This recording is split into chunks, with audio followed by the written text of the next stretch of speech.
Hope you're well. Last time I realized that I went and looked back at the stream from last week, and even though I went like 5, 4, 3, 2, 1, go, and I started speaking after the go, it only started, the recording of it only started later. So, let me check. Did I do the wrong thing again? I once again did the same mistake where I put it on. I thought I'd put it on. Okay. Yeah. Anyway. Hey guys. Hope you're well. There we go. I'm well, thanks. To myself. Hello, Yana. How are you? I am good, thanks. Okay. We are not live on Twitter, apparently. Oh. Why? Oh, here we go. Here we go. I'm supposed to be streaming You've there. been banned. You've been banned. Sorry. Propagandist. We're live. We're live. We're live. Let me just check Facebook. And we're live on Facebook. Awesome. So, I'm Yana. This is Viper. I'm Viper. Introduce yourself, please. If you don't know me by now, you'll never know me. Come on. I'm the guy you listen to most of the Fridays. What if there are new people? What if there are new people? Hello, new people. I'm Viper. I'm currently serving in the Ukrainian army.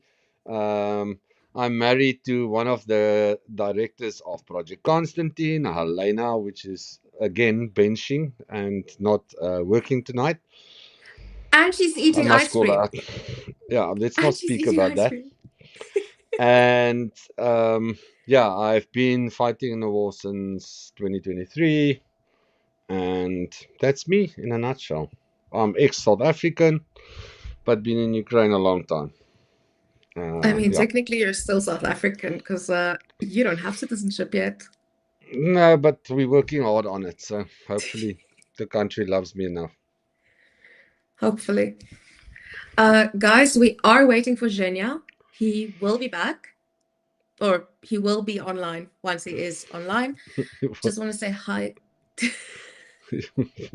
He will be back. I'll be back. Yeah. Okay, so just want to say hi to everyone. Andreas, Mitch Ashdown. Again, second week in a row. Welcome, dude. Done. Matt's here. Keith here. Carlito is here. Susan is here. Deacon is in chat. Hey, Deacon. And Jeff and Tracy Berry is watching on Facebook. Hi, Tracy. And question. Yeah. How is the audio to everybody? Can you hear us? How's the video? Can you see us? Just give us a plus, and then we know everything is good. Now we wait. Because I forgot to put it on low latency or ultra low latency. Oh, okay.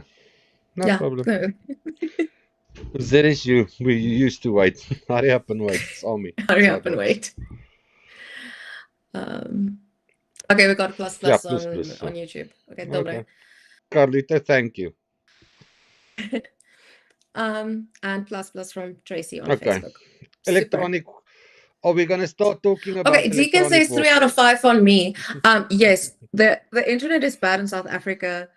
Yeah, I have some lag. The guy, sorry, the guy says forgotten to put paraffin in the internet generator, so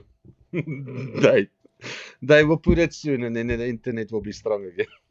Okay, it's not just Joburg where I live. I know it's also Cape Town.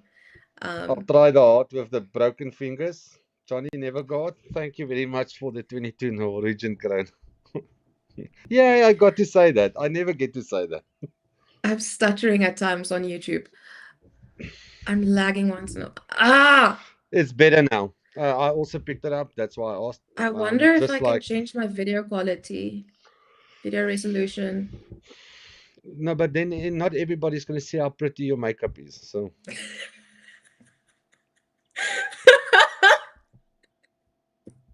I mean, I did go for classes. Okay. see ya. Come on, Okay. Um, professional. but guys, tell me, do I need to, apart from Viper, uh, do I need to reduce my video quality? Because I don't even know if it's going to make a difference to the output. David, don't get me started on Starlinks in South Africa. Do not get me started on that. It's a whole thing. Like and every single time Elon does something dumb, which happens quite often, everyone in South Africa is like, see, this is why we don't want him here. So anyway, Viper, you have stuff to show us. Ah, Zhenya. Okay. Hey. Hey, friends, I will need 5 minutes probably. I'm connecting electronic warfare system to demonstrate everything. Oh, do so, darky. Yeah, just 5 minutes, okay? If it's okay. No problem. I've got you Super. covered. I'll keep them entertained. Oh, they appreciate it, man. Okay. Okay. Yeah. Viper, you need to show us what. Okay. So, guys, we finally, like we promised, got the goods. So, you will receive. Let me just grab the. This rubber is not so Do no, nice. do like the influencers. You hold your hand like this, and then you hold the patch in front. No, but that looks. There we go. Like Okay, so there we go. that See, now is you're a makeup influencer. the battalion. No, yeah, Mm-hmm. that is the battalion patch, and this is the brigade patch, Mm-hmm. and the flag is now going to be again. You're going to tell me it looks crap, but okay, let's go for it.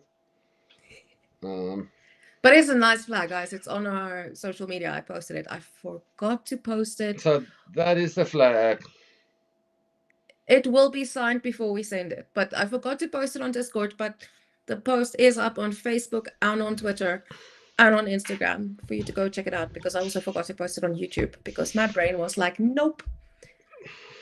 I actually thought today was Tuesday. No idea why. Yeah, it's because the internet's so slow. You're not taking a while to update. You're taking a while for your update, Jana.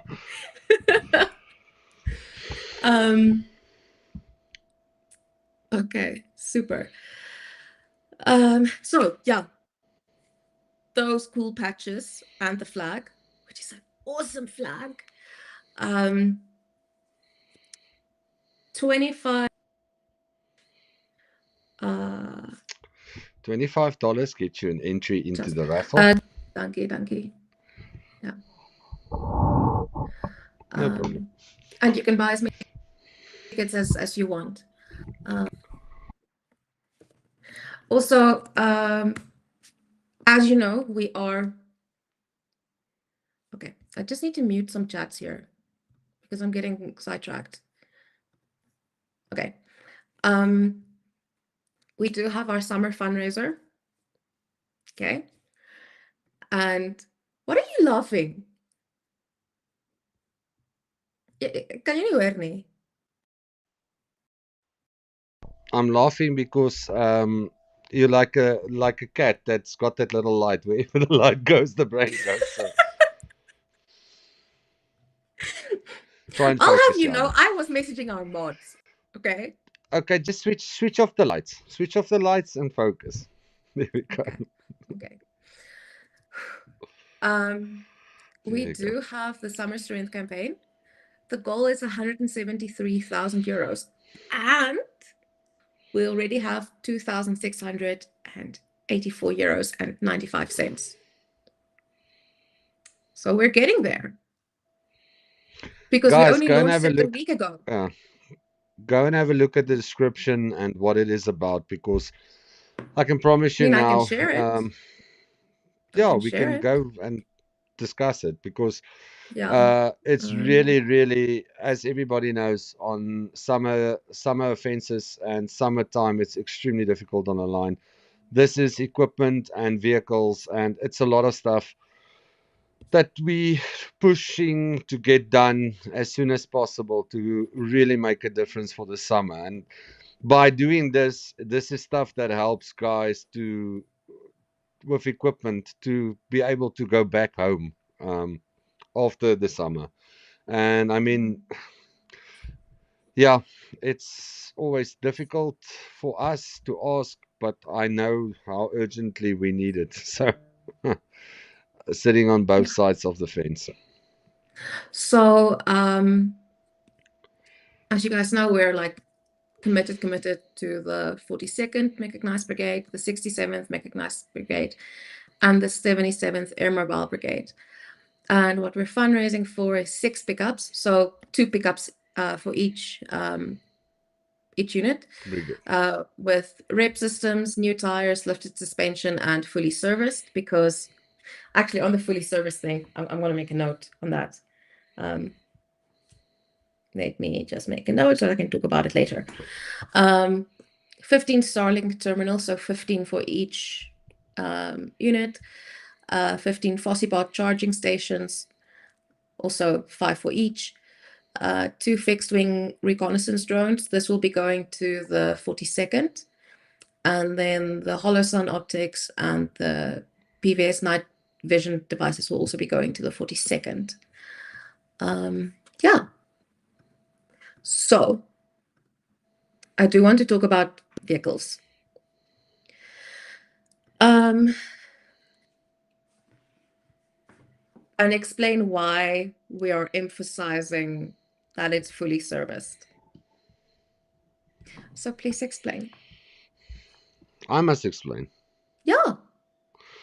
Well, if you don't service a vehicle, so normally most of the companies, most of the companies buys vehicles on auction, and we like all know, organizations, not companies, organizations. Organizations. Most of the organizations that donates vehicles to ZSU or to units buys it from auction, hence Copart or wherever. So you must realize that that vehicle has got no service history most of the time, doesn't know when. It's normally either repossessed vehicles or crash damaged vehicles that they then fix up. So with crash damage, you don't know what was really damaged, and sometimes you get a vehicle and on first rotation you see that the turbo is giving problems, it's under power. So for us to service the vehicle, what we physically do is we take it to a service station. They literally test everything. They do oil filters, they do drainage of the oil, the water, everything from the systems. They test the 4x4 system. They test all of the various components that we need working. And what they do is replace, and if it needs to be replaced, we'll get it replaced before it goes to the front line. Because the problem that we sit with is, if that vehicle has got a technical malfunction while it's infiltrating or exfiltrating, 9 out of 10 times we lose that vehicle. I mean, it's just gonna be hit and blown up. I can tell you now, because you cannot be stationary. And also that puts the guys that's in that vehicle's lives at risk. So for us, it's very important that all the vehicles that we buy gets checked technically, and it goes to technical inspection. And things like, if the turbo is not 100% spooling or the pressures are not correct, we'll replace that. We will change it. So that we don't sit with a scenario where we give it to the guys, but then also we need to still, they need to pay out of their own pockets to get it fixed properly so that it can go to the front line. And I mean, like, the vehicle that we've done for Zhenya's friend, the Pajero, we literally did like gearbox. We did gearboxes, we did the 4-wheel drive system, the suspension, all of that. So when we give a vehicle like that, we know that that guy is not going to have to spend all his salary to just try and keep that vehicle up and running. I want to say hi to Grunge Thing. Haven't seen you in a while. Welcome. Yeah. And Yogi Umwane, also welcome. And yes, please donate and press like. Listen to Yogi. Like, subscribe, and share, please, guys. Help us spread the word. Help us grow the channel, because as we grow the channel, we Ugh, grow we sound like such YouTubers. donations. But we grow the nations, and if we grow the nations, we can help more people and save more lives. That's our priority, and that's what we do. So, yeah, so that's why the vehicles are super important. And the Sorry, getting the fixed. Yeah, me, please. go ahead. And the reason why we're doing a whole discussion tonight about rep systems, because there is such a range of rep systems in the market. Plethora. You can literally go and buy something for $100, but I can promise you, probably a meter from you, is going to be for one specific drone, maybe.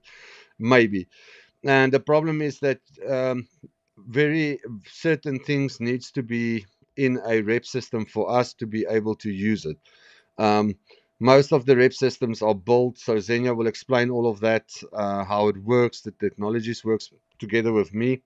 And then rep systems, the distance that they push, all of that. So there's frequencies, there's the distance they cover the vehicle.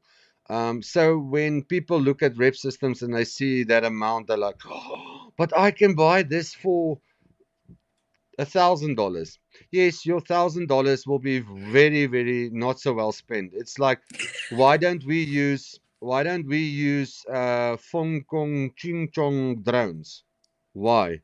Because Fong Kong Ching Chong drones won't work for where we want it to work, and doesn't have the technologies that we need in a drone to be able to use it. That's why we use DJI drones, or there's a couple of brands that works. Buying hella expensive night vision devices, because I remember we got Yes, because donated a night vision. We got donated a night vision device, right? By someone who was like the device hunting. We tried using it, and it was like, no. So the night vision devices that we use, first of all, needs to be able to switch off the infrared that comes with the night vision. Hunting night vision, the buck doesn't worry if you've got a IR light on or off, but I can promise you a Russian will see you a kilometer or two away if that IR light is on. And then it's also about clarity, the sensitivity of the focal lenses. It's not, and then also remember, you're getting blown up pretty much 4 times before you reach the position. You need to make sure that the night vision device that you use can take that punishment, because otherwise, at the first shock wave, then the Fong Kong is not Fong Konging anymore, and you're blind. So, and I promise you, anybody that speaks like that, like, oh, we could, it's very simple. Come and visit me, I'll put you to the line, and the halfway in your infill, yeah, we take away your eyes and we see how you're going to enjoy that. You're not going to, I promise you that, because your life depends on it. Straightforward. Yeah, absolutely. Yeah, so I do have some videos from Zhenya as well, but I want to wait for him to join us before I show it. So, okay, I can maybe just start for the people that's so civilian that doesn't know what a electronic warfare system is. Oh, I do want to say we got two donations. Portugal. Okay, shoot. We got 50 euros from Mitch Ashdown, and we got $26.41 from Nikki Hill. Thank you. Thank you, Nix. Thank you, Mitch. Nix and Mitch. Nick and Mitch. Nikki and Mitch. Yeah. Okay. Now you may go ahead. Okay. So to explain what an electronic warfare system is, it's pretty much a system designed to interfere with the radio communication from the operator from a drone to the signal that is passed through RF frequencies. So yes, there's a lot of technical detail, and myself and Zhenya will discuss in detail what it means, what when we say we want a low frequency rep system, but we don't want a high frequency rep system, or what's the differences in it. And it's all to do, so I don't know, for you who had I think it was in science, that little Yeah. curve that looks like an ocean. So it's got all to do with that. So the frequency is the amount of frequency of complete oscillations. Now, very, very technical word. Oscillations done in 1 millisecond. That will tell you what the. So the more condensed it is, the higher the frequency. And it's even in music, it's the same thing. In bass, it's the same thing. It works with oscillation. So what that rep system does, it breaks that frequency and scrambles that frequency. So it vibrates the frequency differently. And that distorts communication. So it's either video feed from the drone pilot. Don't throw your toys out of the cot yet. No, I It's thought I either was. I stabbed it's myself. either it's either the communication video feed from the drone pilot to what the drone is seeing, the camera, or it can be the controls of the drone that's interfered with. And for the guys that doesn't know, like Trika 3, which we're currently using a lot, it uses antennas, but it's not an electronic warfare system. It doesn't interfere. But what it does, it's like a big receiver that receives the signal and can intercept or take that frequency of the video and show it on a screen. Okay, so guys, Why what a is it? trika is, explain what a trika is. I don't have mine here. Sorry, guys. Okay, that's Otherwise, I would have okay. shown you. I've donated the donated one to me. So, a Trika is a device created by Bluebird Technologies in Ukraine. And what it basically does, it scans 3 different frequencies, frequency ranges. Okay, so it's got little antennas and it scans. And as soon as it sees a frequency and the strength of the frequency, it makes an audible sound. That audible sound, it's like a sugar cube. If you follow the wolf for a very long time, you would know a sugar cube. Exact same thing, but the only difference is they've now managed to put a screen there, so you actually see the video of the drone. So obviously, if you see yourself on that screen, you know, shit, because then it means that the drone pilot is seeing you and is going for you. Again, this is on all RF drones. All RF drones. It is not applicable to What is an RF drone? a radio frequency drone. It's not applicable to an optic fiber drone. Optic fibers, that signal is not sent through a transmission through the air. It is done in that little glass tube, that optical fiber. And it's translated to like a light signal, sent to the remote and back from the remote as a light signal. Okay, makes sense. Super. Yeah. To the guys that's not technically. Super. Zhenya. Yeah, Hi, I'm here. Zhenya. So I'm terribly sorry for all of my No preparation and time. Hello, friends. Viper was saying it's Ukrainian time. Normalno, ni problem.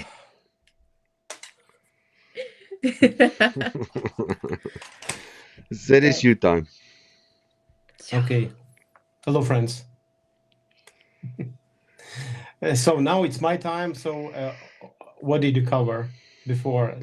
I just spoke to them about the oscillation of RF frequency and how the frequency is determined. Like a high frequency will have, it's the amount of oscillations that you count, full oscillations per millisecond. So that is how frequency is determined. Just to give them like a broad background of, and then what an electronic warfare system does. So it literally distorts that frequency so that it throws that frequency out. So it distorts it so much that the communication is broken, either in video or in control. Yeah. That's So like today I spent a couple minutes try to put it together and even got some research to make it simple, like for electronic warfare designed for what, like to the drones are using the frequencies for control and for transmitting the video signal and telemetry data, GPS, like geopositioning system data, and what electronic warfare system, or a REB we call it everywhere, like it does, it's creating radio frequency interference. Like it gets there and disrupts the communication link between a drone and operator, and by that it's what it causes, like it's or masks the signal which was using, like for like the drone cannot get a distinct, let's say, or like distinct what is it signal, or it just overloads because all of these bands, let's say frequency bands, are covered or jammed. And probably, so I will start probably from showing something. Is it okay? Yes. This is guys, just by the way, the reason you can't see Viper is because he's busy vaping. Yeah. He's still so there. And here is example, like non-professional system. You hear? Yeah, we just have you in full screen. Yep. Okay, look. It's not professional system. It's scanning, and you see it's scanning some. There is a bands, it says, and you see it's already sees some signal gets, and here I'm starting one of the channel of the REB. You see? Yeah. Now it goes off. It's just one channel. Mark. So one more time.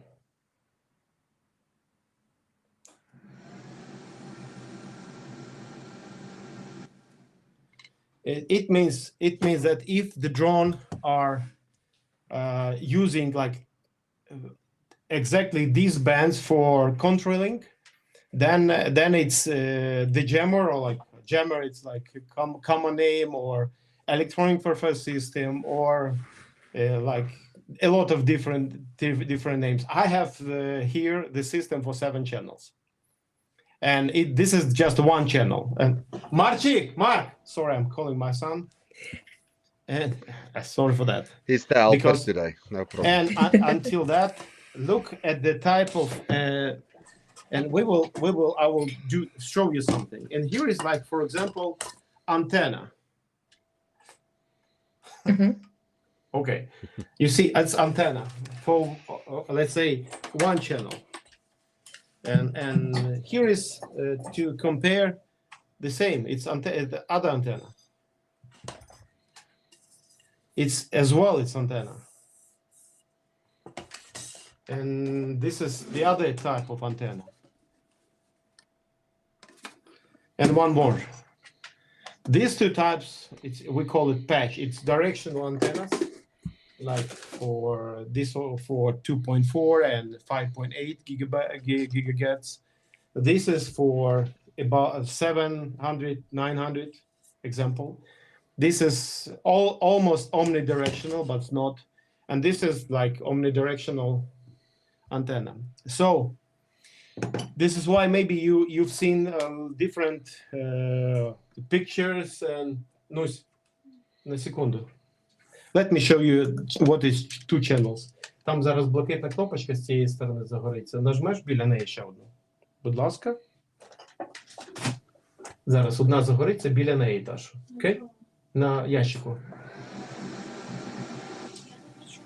Там бачиш, кнопочка світиться знизу? Блакитна. І ще біля Ташу, до мене, Ташу, сюди. Окей. Then... Okay, never mind. Let me continue. Кнопочка, яка тут біля синьої, нажми ще одну. I'm trying to imitate.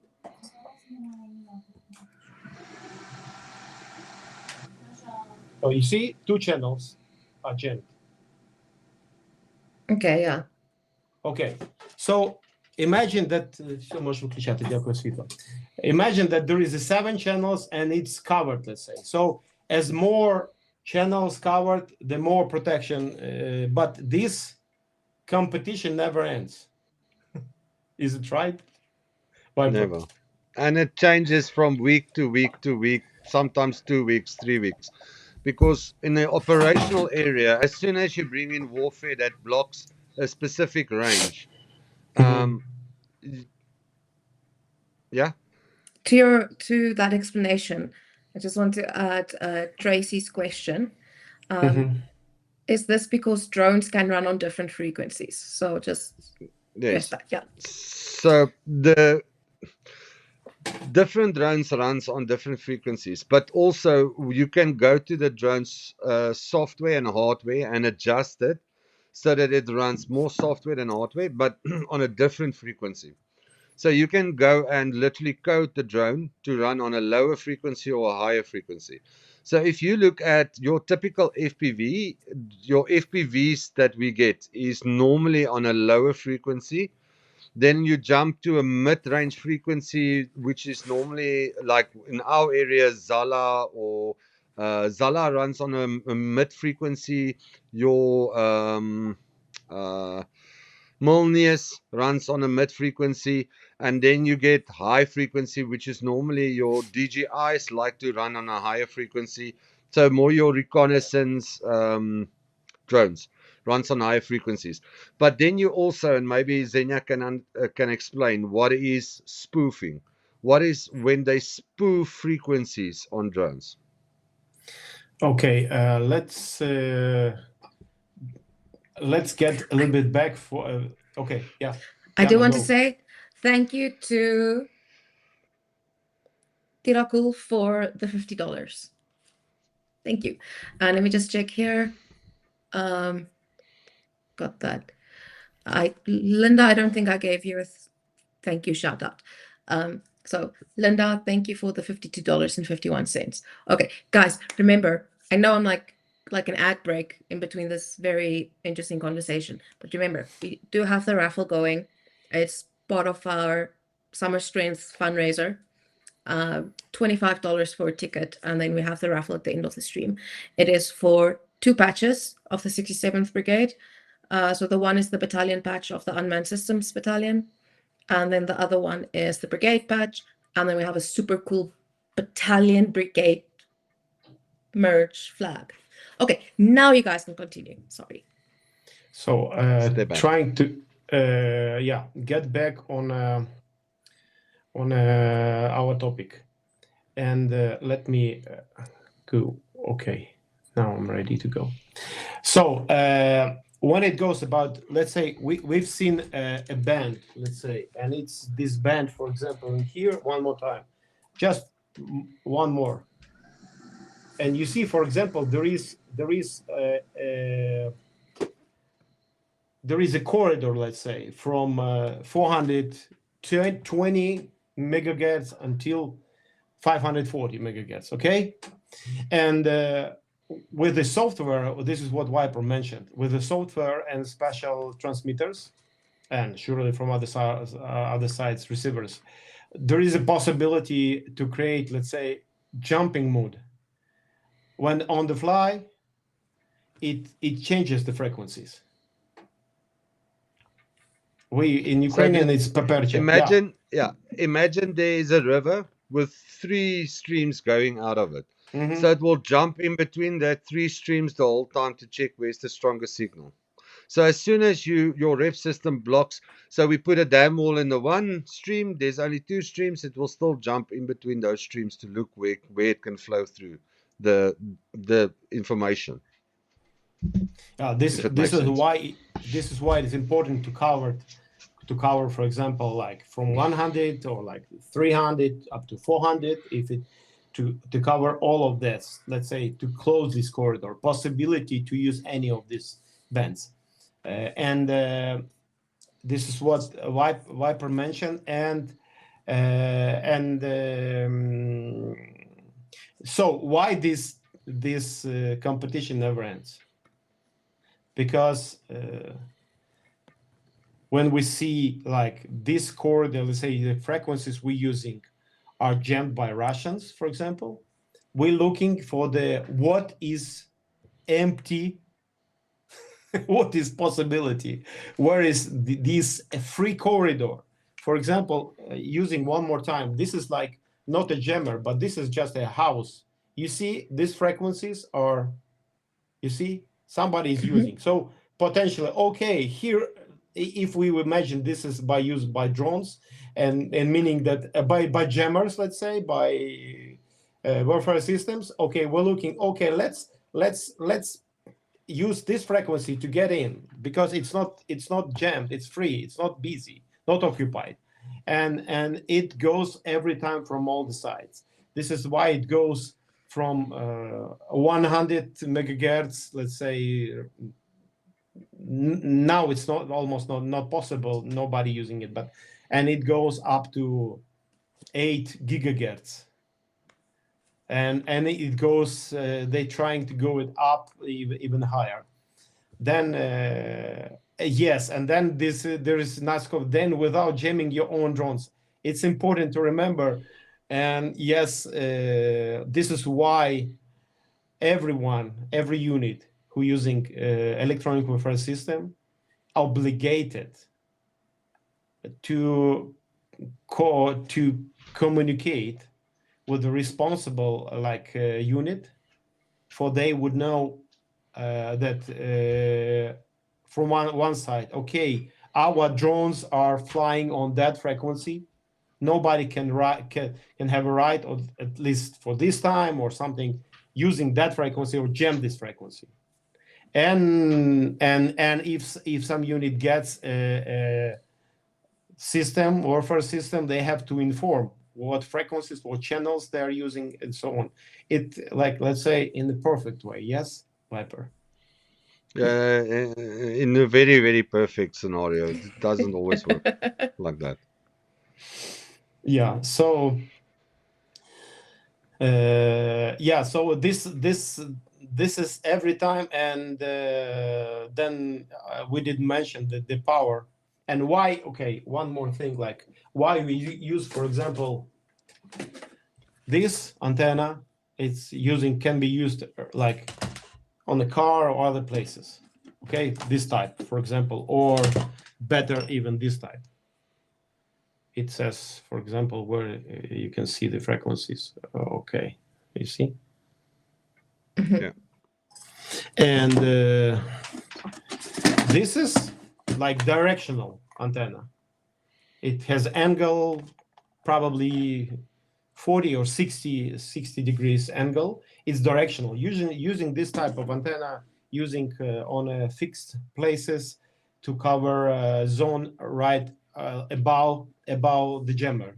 When guys trying to protect their position from, like, if they're using it like against Mavics or other drone, which is like bombers, to avoid possibility to hang over, let's say, stop over, fly over on the on the stable position in the road. So but this antenna is stronger because it's directional, but there is let's say free possibility. I mean, free angles, let's say, it can be attacked from. And when guys using it on a vehicle, they try to protect from all the sides, because from the left and like a dome covering the vehicle. Yeah, and this is how we sometimes the guys are using this term, and there is two fights. Let's say two main thing. It's to disrupt, let's say, or destroy the possibility to control the drone, or destroy, like, or stop possibility to get a camera, like, I mean, the video signal for operator couldn't see where it's going. So, but it's not about the like optic drone. We call it fiber optic. Question can I from ask questions for chat? Yeah, yeah. Okay. So first, Chris, you're gonna have to fall in line. So Ronnie wants to know, what is the typical range of the rep systems? What are we looking That's at also range-wise? a very, very important thing, because the cheap China one for $100 probably have a meter or 2 meters range. And then the more expensive they get, the more batteries they need, the more stronger the signal you want to be. You need to have energy put into that to be able to do it. So I can tell you now,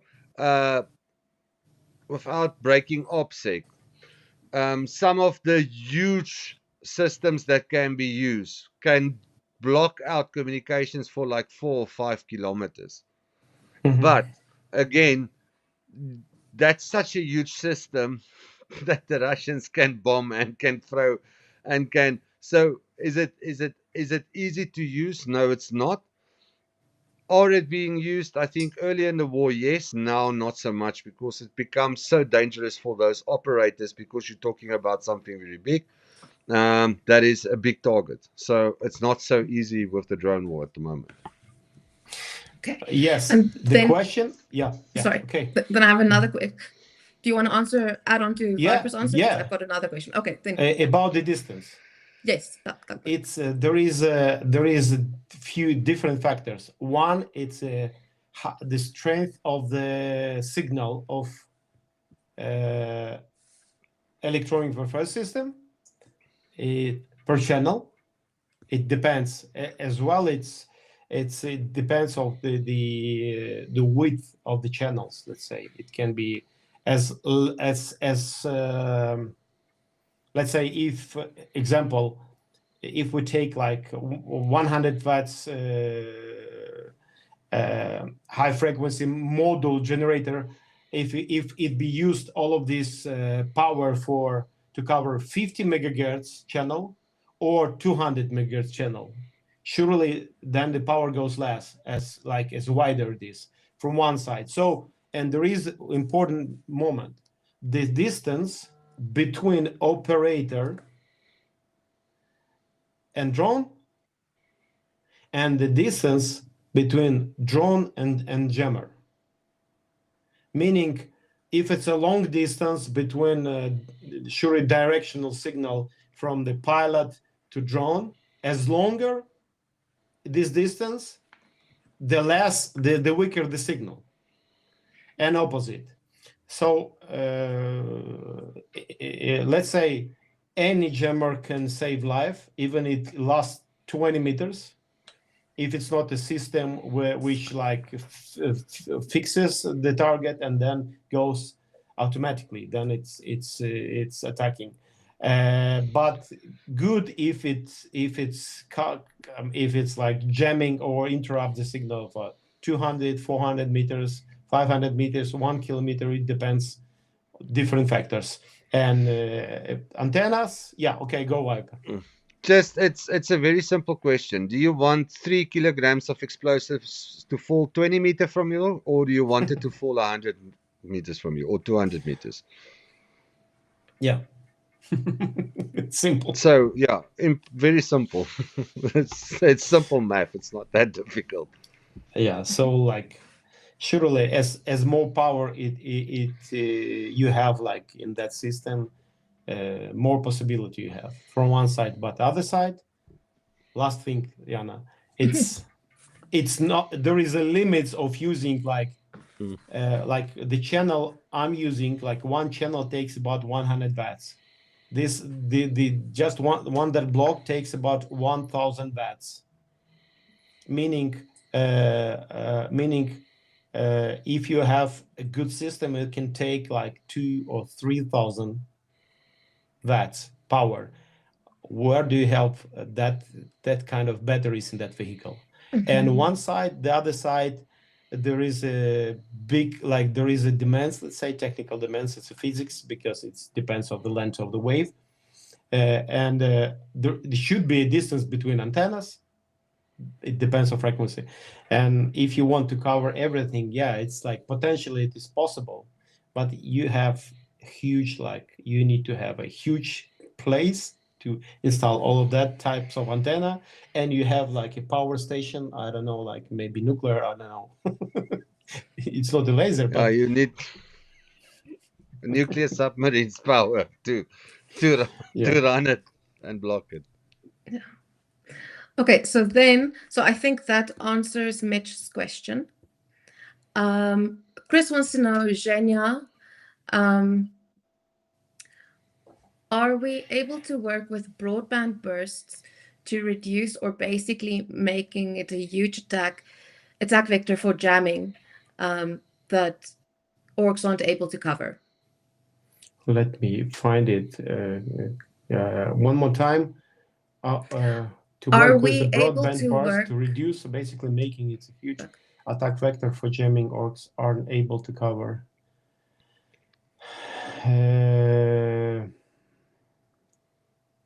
It's yes and no. I don't know. No, not in real, like let's say we like at this moment doesn't work like that for me. Remember, we're talking that in specific directions, there's specific frequencies, gateways created by either side for drones to operate in. That frequency shifts every week or every couple of days.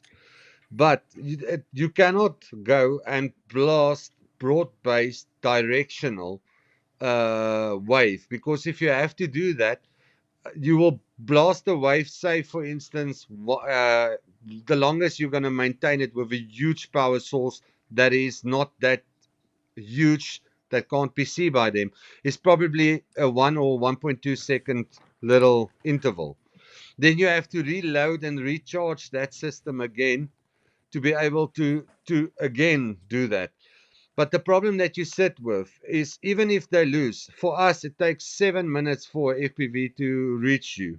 So if you jam it now, it's going to take them between 7 to 10 minutes before the next one strikes.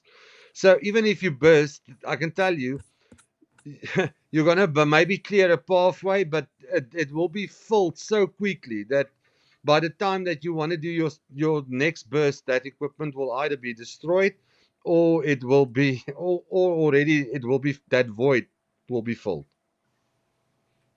If it makes sense. So Yogi says it's never a yes or no answer. It's always murky. No, it's not. and then also my besties in chat. And okay, do you want to add? Hello, Olga. Okay. Mr. Mac wants to know, how prevalent are GPS jammers? Have you ever driven in a city but you have never driven before and tried to find a place without any GPS? It tells you are me. It's something me and my wife discuss very intensely, very often, because she's waiting for the blue line, but there's no blue line. It shows that we are 400 kilometers from where we are. So yeah, very difficult. And GPS jamming is something that is used in major cities. Frontline, it's GPS jamming is like a way of life for us. So Zhenya actually sent me a photo. Video. Is it video? No. Maybe. Sorry, okay. Let me. Oh yes, it is a video. Sorry. Yeah. I can translate it. It was in I Dnipro. just need to find if I saved it already. It was in Dnipro. I was the manufacturer sent me Chuika.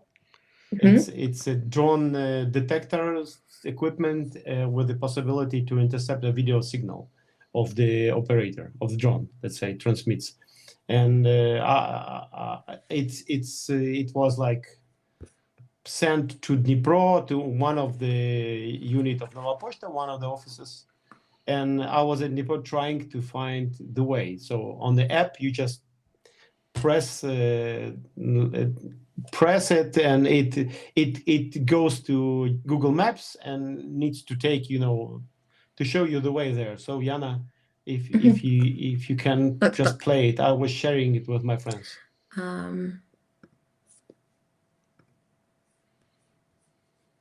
There we go. Yeah. Okay. So I'm sitting, in Navarra and showing with my friends. Okay, look, Google Maps. Yeah, take me there. It shows my location. And so I'm currently deployed in Ukraine, and I'm trying to figure out where am I. Yeah. In Lima, Peru. Lima, Peru. Yeah. So this is Yeah, what Google I Maps.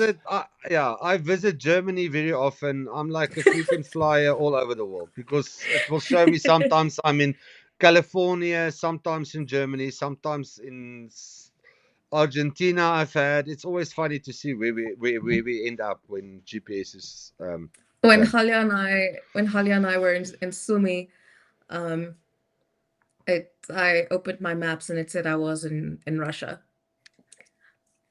which was an interesting one. Yeah. It's a South African phone, No, but like Schumann and Loza said I should take a screenshot of it, and then when the government asks me what I was doing in Ukraine, I'm like, no, look, I went to Russia to give humanitarian aid. Oh, SPU would have had a field day with you. I can promise you that.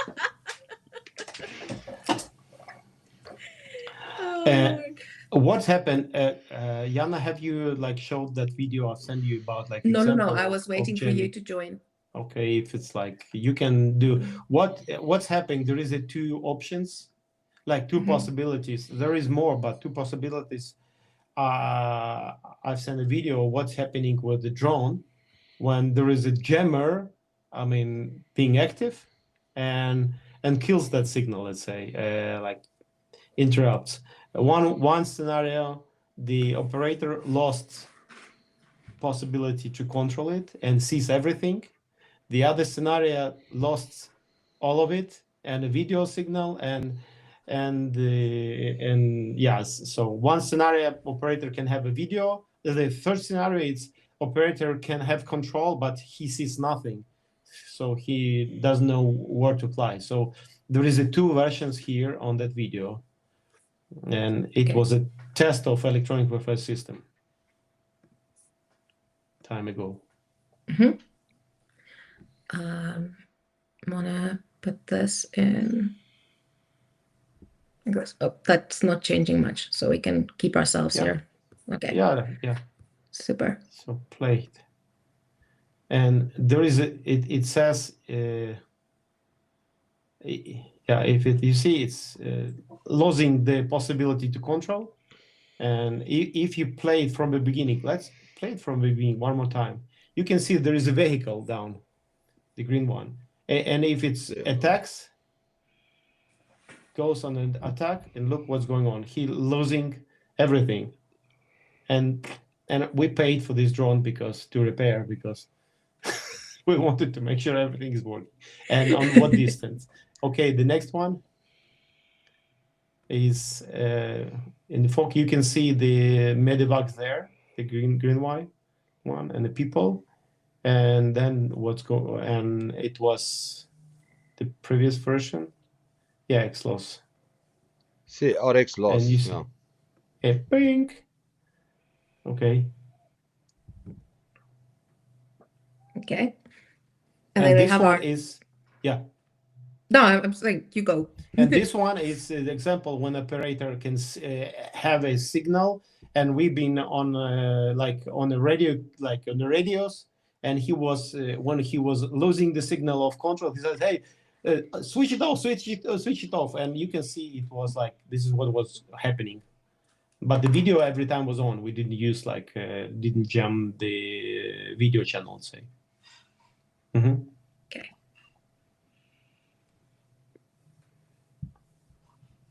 And so every time he was yelling, "Hey, switch it off," and he was catching back the drone, and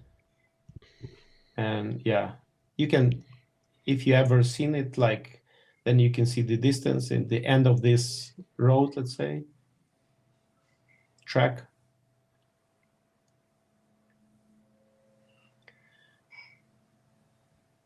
You see the distance. This one is good enough, like, for like when the drone is losing the signal. So the person is in the end of this or beginning of the road, you see. Okay, that's just a small example.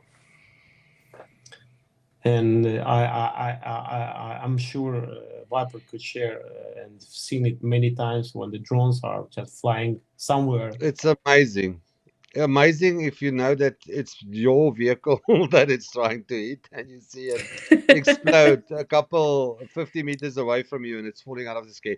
It's like I said to you guys, well, most of the people that know me, like one of my most vivid things that I've seen in this war that was amazing to see is one of our quad drivers with a red backpack driving, and the FPV is behind him. But the FPV cannot go in. As soon as it gets too close, it starts dropping in altitude and it loses system and then drops, and then it drives past it again and then it picks up. And it went on like we saw it for probably a good 10-15 minutes, our quad driver trying to, and as soon as that FPV comes close, it starts dropping, and then you can see the quad is driving with the signal, and he catches and he starts up again, and eventually the guy just ran out of battery and it plummeted and exploded. So, I mean, that is a guy which wouldn't have been here fighting, be with his family, if we weren't able to give him the equipment to save his life. Mm-hmm. Was that the drone jamming backpacks we bought? It was prior to you. Okay. Prior, but the same technology that we bought. Yeah. Crazy. Good comments. Downside is less reach, power consumption, and tech on both. Yeah, there is like as well. There is a term like horizon, guys are calling it, meaning like it depends of landscape.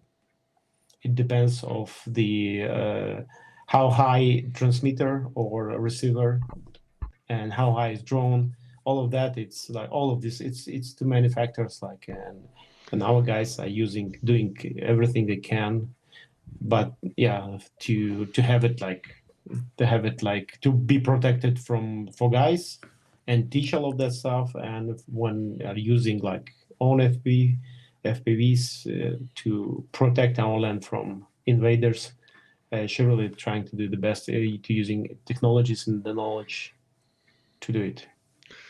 There's a very sorry, a very interesting question from Yogi Yano. If you want to that's the read one it. I wanted to ask. You can ask. So he's asking how many percentage of war is drones? What year? Okay. What year? Yeah, we can What- go into the progression. In 2022, not a lot. A lot of artillery and a lot of shooting. In 2023, it started creeping in drones, but more for reconnaissance and for observing. FPVs just started coming in like lightly. 2024, it was a very good combination of artillery joined with reconnaissance drones, and there was a good balance. 2025, I would say artillery is still there, but not a lot, but a lot more drones.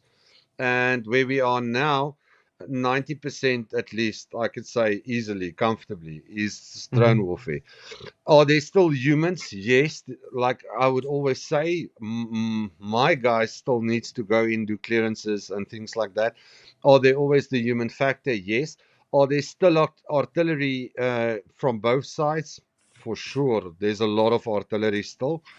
But the artillery is not the most dangerous thing on the front line. Drones are by far. If you go and have a look at injuries and things that drones causes, it's the biggest percentage of losses of humans and losses of machinery and losses of equipment is done by drone warfare, for sure, by far. So I want to actually tell you about this comment that someone made on Twitter 2 days ago, right? Where they replied on drone footage video and was like, using drones takes the humanity aspect out of it. Not good. Before it was man against man. Now you throw a drone at a person without any emotion. And I'm like, oh yes, because before this, before drones, artillery didn't exist. And everyone in chat was just like, dude, can we give you a sword and you go fight? But I do want to add on to that.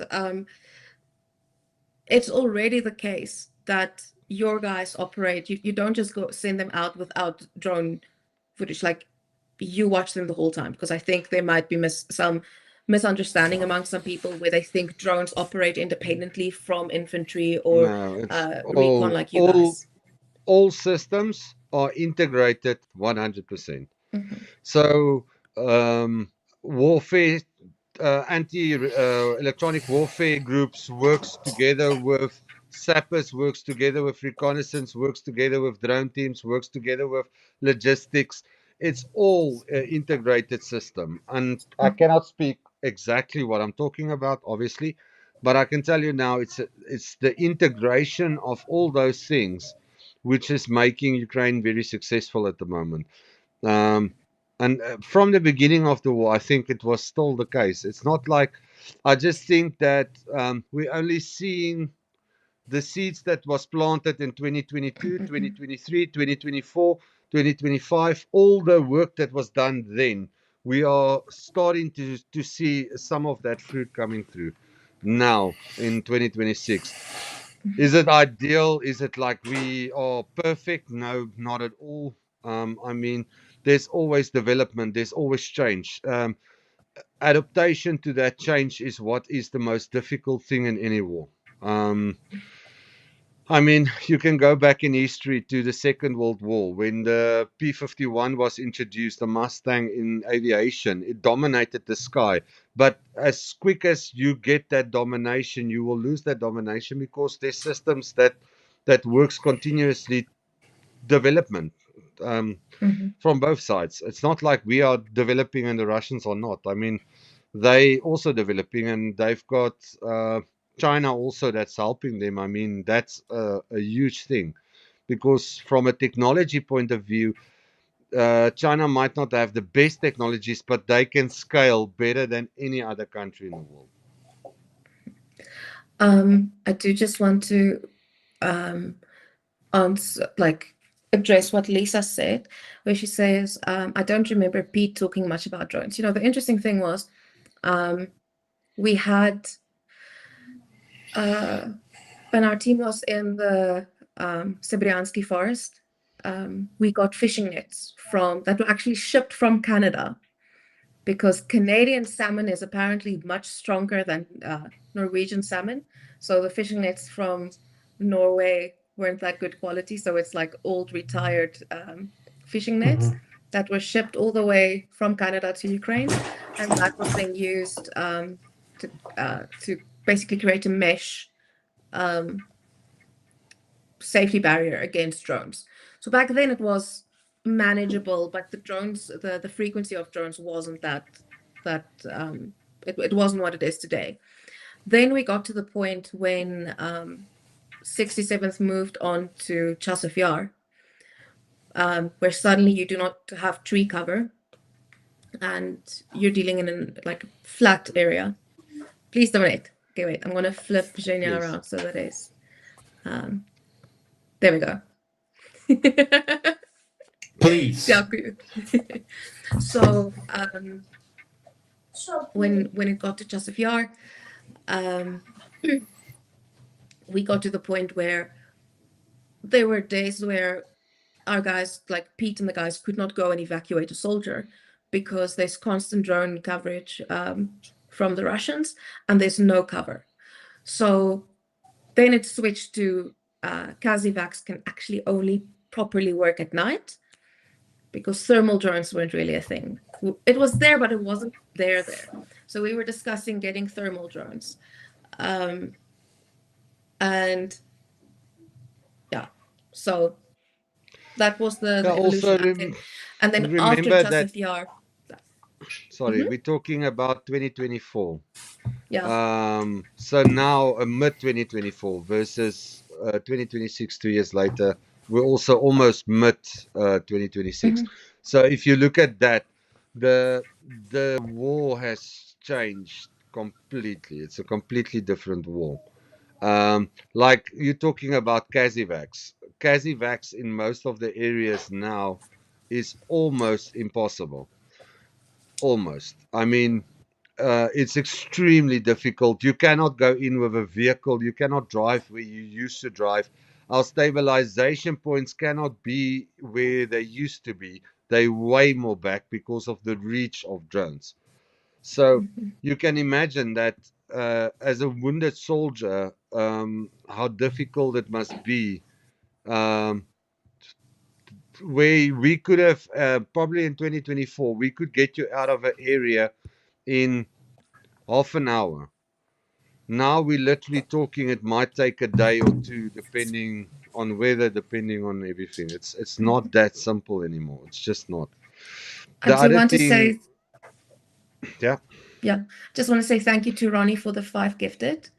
I want to add on to what you said, or do you want to do? No, you can add on and then I'll say what I want to say. Okay. So the thing, and I want you to elaborate or like this as well, is yes, guys, it's difficult to do Kazivac, but it's also much more difficult to retrieve 200s now. It's because of this. It's almost impossible.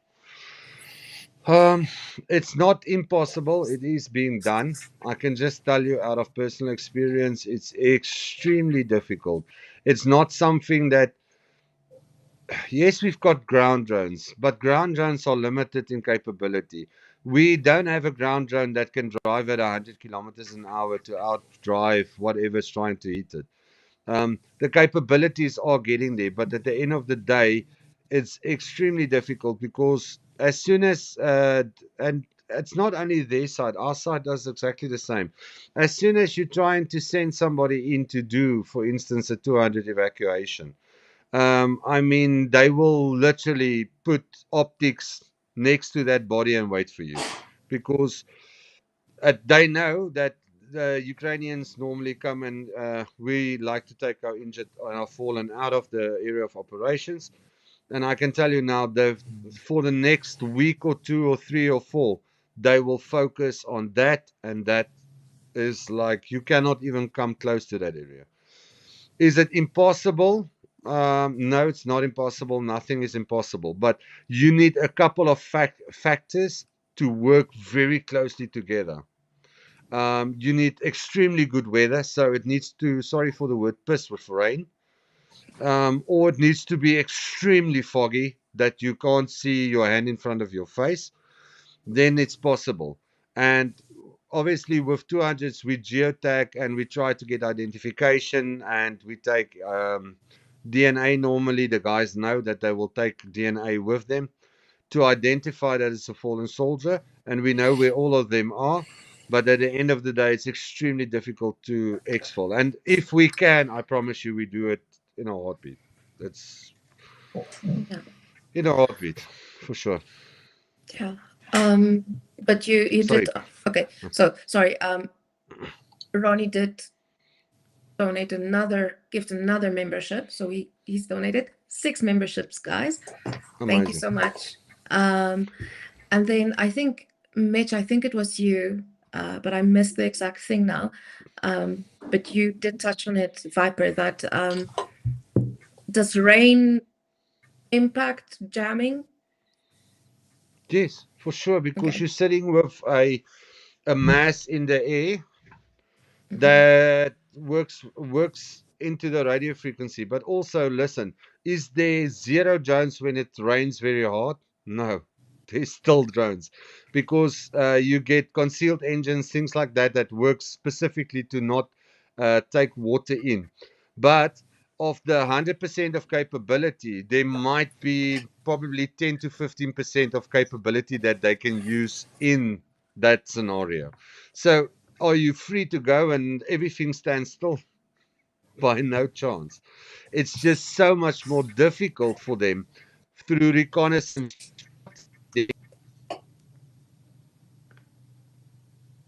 Your signal jamming. Signal jamming. Yeah, they probably, but luckily Starlink can't be jammed. You guys back? Yeah, we're back. I do want to say thank you because we got more donations in. So thank you, Lisa, for the $15, and thank you, Jerry, for the 30 euros. I do want to remind you we have our patch raffle at the end of the stream. So it is pipes. Can you show? Budlaska? Yeah. So it is the battalion patch of the Iron Falcons. This is the battalion that we did. Wait, let me just flip the camera. No, it was the right way around. It was the right way around, yes. Well, my bad. I don't murder. No, it was. Yeah, okay. Whatever. No, man, the is the wrong way. I'm so confused now. Yeah, that's the correct way. Does it? I was right. That I read it. That's the one. So that was that's the battalion, and that's the brigade patch of the 67th Mechanized Brigade. So the battalion patch, that is the battalion that was founded, that was the reason why we started campaign 22. And the interesting thing about, okay, so we have this, and then there's also the flag, which isn't signed yet, but we will get it signed. Okay, if you want to see what the flag looks like, you can go check out our Twitter, Instagram, and Facebook. I forgot to post it on Discord and on YouTube. Interesting thing about the battalion patch, right? This is like their third or fourth design of it because they couldn't decide what to do. So I have one of the first generation ones, which is when it was called, I think, Heavenly Fury. Is that what it's called? Sky Fury? Yeah. So this one, by the time I got it, they were like, oh, here it is. And then a month later, I speak to the guys. They're like, oh, yeah, that no longer exists. So I have this old one. So it's like a vintage one by now. Yeah, so you get that. Oh, and we'll throw in a PK patch as well. Yes. So for that, it's $25 for a ticket. You can buy as many tickets as you want. Yeah. Okay, guys, you can continue talking because I think I interrupted you. Sorry, I see Mr. Mac is asking, but before that, I think before it's Andreas. What you guy? $25 from Carlito. Thank you so much. And we got another. What is this email from? Okay, never mind. Okay, now you can go. Yeah, so he was talking about the Delta system. Yeah. I cannot speak a lot about Delta. All I can tell you, it's a very awesome system. It helps us a lot. And Andreas, maybe after the war, I can show you how Delta looks. Then, Mr. Mac 4321 asks, what percentage of drones are FPV kamikaze drones versus bombers, drones that drop ordnance on the target? Okay, so to explain that, FPV is normally a $300 piece of equipment. So you can imagine $300 to $500 depending on the chipset, depending on the camera. That is a very inexpensive type of equipment. If you take a vampire drone, which you call ordnance dropping bomber, yes, I can tell you that price goes up, yeah, exponentially. I can go check because I still have the stuff from when we did you can Project ask, but Awake. it's you can get something that is hugely capable, and they're about $120,000. But then you're talking about something that drops anti-tank mines on. So it's a 12 kilogram of explosive, and it's normally loaded with a couple. It's not one. So, but again, and then you can get a drone for $300,000 that can actually take a human, pick him up, and bring him back. But I mean, you must imagine that if you lose a piece of that equipment, how difficult it is to replace that piece of equipment. I mean, a Mavic is Mavic a reconnaissance drone is normally between $3,000 to $6,000 depending on the capability and what it can do. But Mavics are not being used easily for drop or things like that, or for kamikaze. They're normally the reconnaissance drones, but it's also the utilization of various types of drones together, which makes it successful and makes it unique and makes a unit very good. It's how you can integrate all of those three. So just to let you guys know, when we bought 2 vampire drones with for Project Awake, it was 750,000 hryvnia for one. Okay, so if you take that, you're looking at 43.5 exchange. I just asked Google.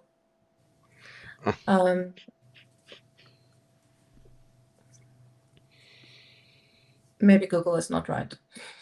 43.50. 7.5 on today. divided on today. 43. It was Yeah. a bit, Okay, so come on. You went to university, vibes. Do the maths. I'm too lazy. Oh, we'll do it. No. Okay, yeah. Yeah, that's the rate of exchange, wasn't that, Zen? I understand. Yeah. So you're talking about $171,000. So say it's 100, and that the hryvnia was quite strong at that stage. I think way better than it is now. But give and take, you can say $150,000 to get it to a nice smooth number. But the capability of that drone, it can supply units on the front line, which we cannot supply currently with logistics, only at specific times or specific weather conditions. I mean, the capabilities of those drones, they drop 4 or 5 different ordinates for different scenarios. Also, what's nice about them is they don't really rely on infrared, so that you can't really see them. There's a couple of amazing things about that. And that's why they cost it. Guys, it's just to put it in perspective, talking about drones, sorry guys.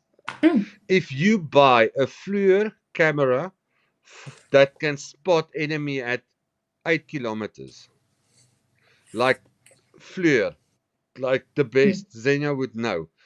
You're talking about like a drone camera that's lightweight. You're going to talk about $60,000 just for the camera. That's not the drone. That's not nothing. It's just that camera. If you talk about a camera for like a normal US reconnaissance drone, there you start talking of millions of dollars. So it all depends on the technology, but there's always the balance between how likely you are to lose that equipment versus the price of that equipment. And that's that balance you need to always look at. I just want to say, chat is loving this. Like, I don't think we've had this much interaction in chat. So apparently you guys like nerding out about drones. So that's cool. David wants to know, out of the infrared drones, for example, Autel or DJI, which one is better? DJI. Okay. It's there is, but it's also about the pilot. Sorry, I must just Like, let me correct you. You guys are French now. It's like, c'est de prompt.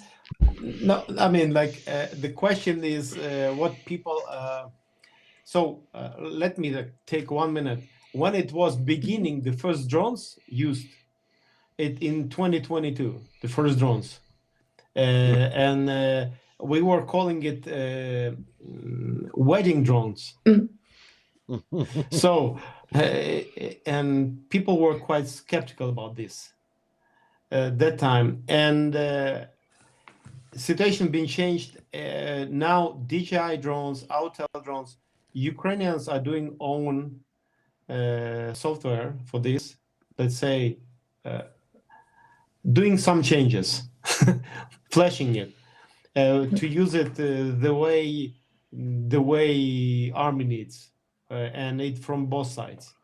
And what is the best drone? The drone you have. You have in your unit. This is the best drone, let's say. The best drone is the one you've got in your unit. If you've got a drone, that's the best one. And yeah, there were a comment about like synergy of using different types of drones. Yes, it's every time. And there is a reconnaissance drone. There is different type of drones. There is a drones with a huge zoom and good optic cameras just for, let's say, staying as far as possible and watching, taking media, like the video or the footage, and taking the pictures. Some of the drones doing like they just being used for like with no, let's say, just by we call it by scenario, with no live control. Sometimes just it goes, takes information and flies back. And some drones like kamikaze drones, the percentage depends. Percentage of the drones like bomber drones and like kamikaze drones, it depends of the front line, depends of the how deep you want to strike, and surely FPVs drones cheaper, much cheaper, and much more of it. But what I wanted to say, all type of drones, and this is the only way. Plus, we have a demands like from a commander, and Viper can share it more. There, any kind of let's say success should be confirmed now by the footage, or confirmation by other units, by drone, and so like there is a special system of confirming that there is a success in the attack. And it's Ukrainian army have a own system, and like what did they do for public? They do not share the videos of it, but it's a war online. Yeah, there is a public access to different units, and you can every day there is the numbers, and it's numbers confirmed, and it's public information. It's nothing. Everyone can go there and check his favorite unit. Crazy. Just to say what Zhenya is saying now. We always, since a long time ago, never worked on hearsay or we think, or it's always we know, we've got proof, and it was always plotted, geolocated, and we know exactly what is where and what's going on where.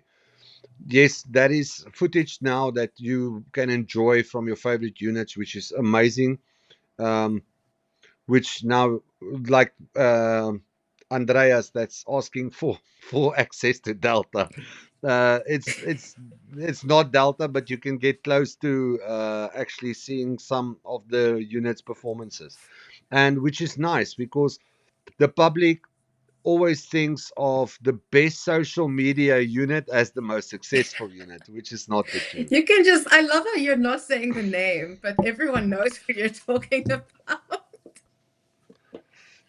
So yeah, I don't have to say the name because I don't have a problem with them. I mean, any part of the ZSU is part of the ZSU, but I just say that it's not about popularity of the social media or the influence on politics or things like that.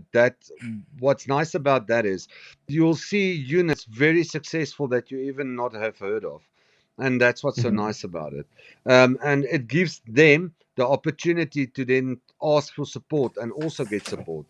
I mean, you won't pay a percentage for each walk walk coffee that you buy like other units, but at least you can see the successes of those units. Yeah, Air we alert. also, yeah.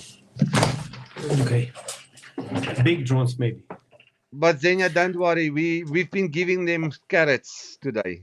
A lot of carrots, a lot of presents.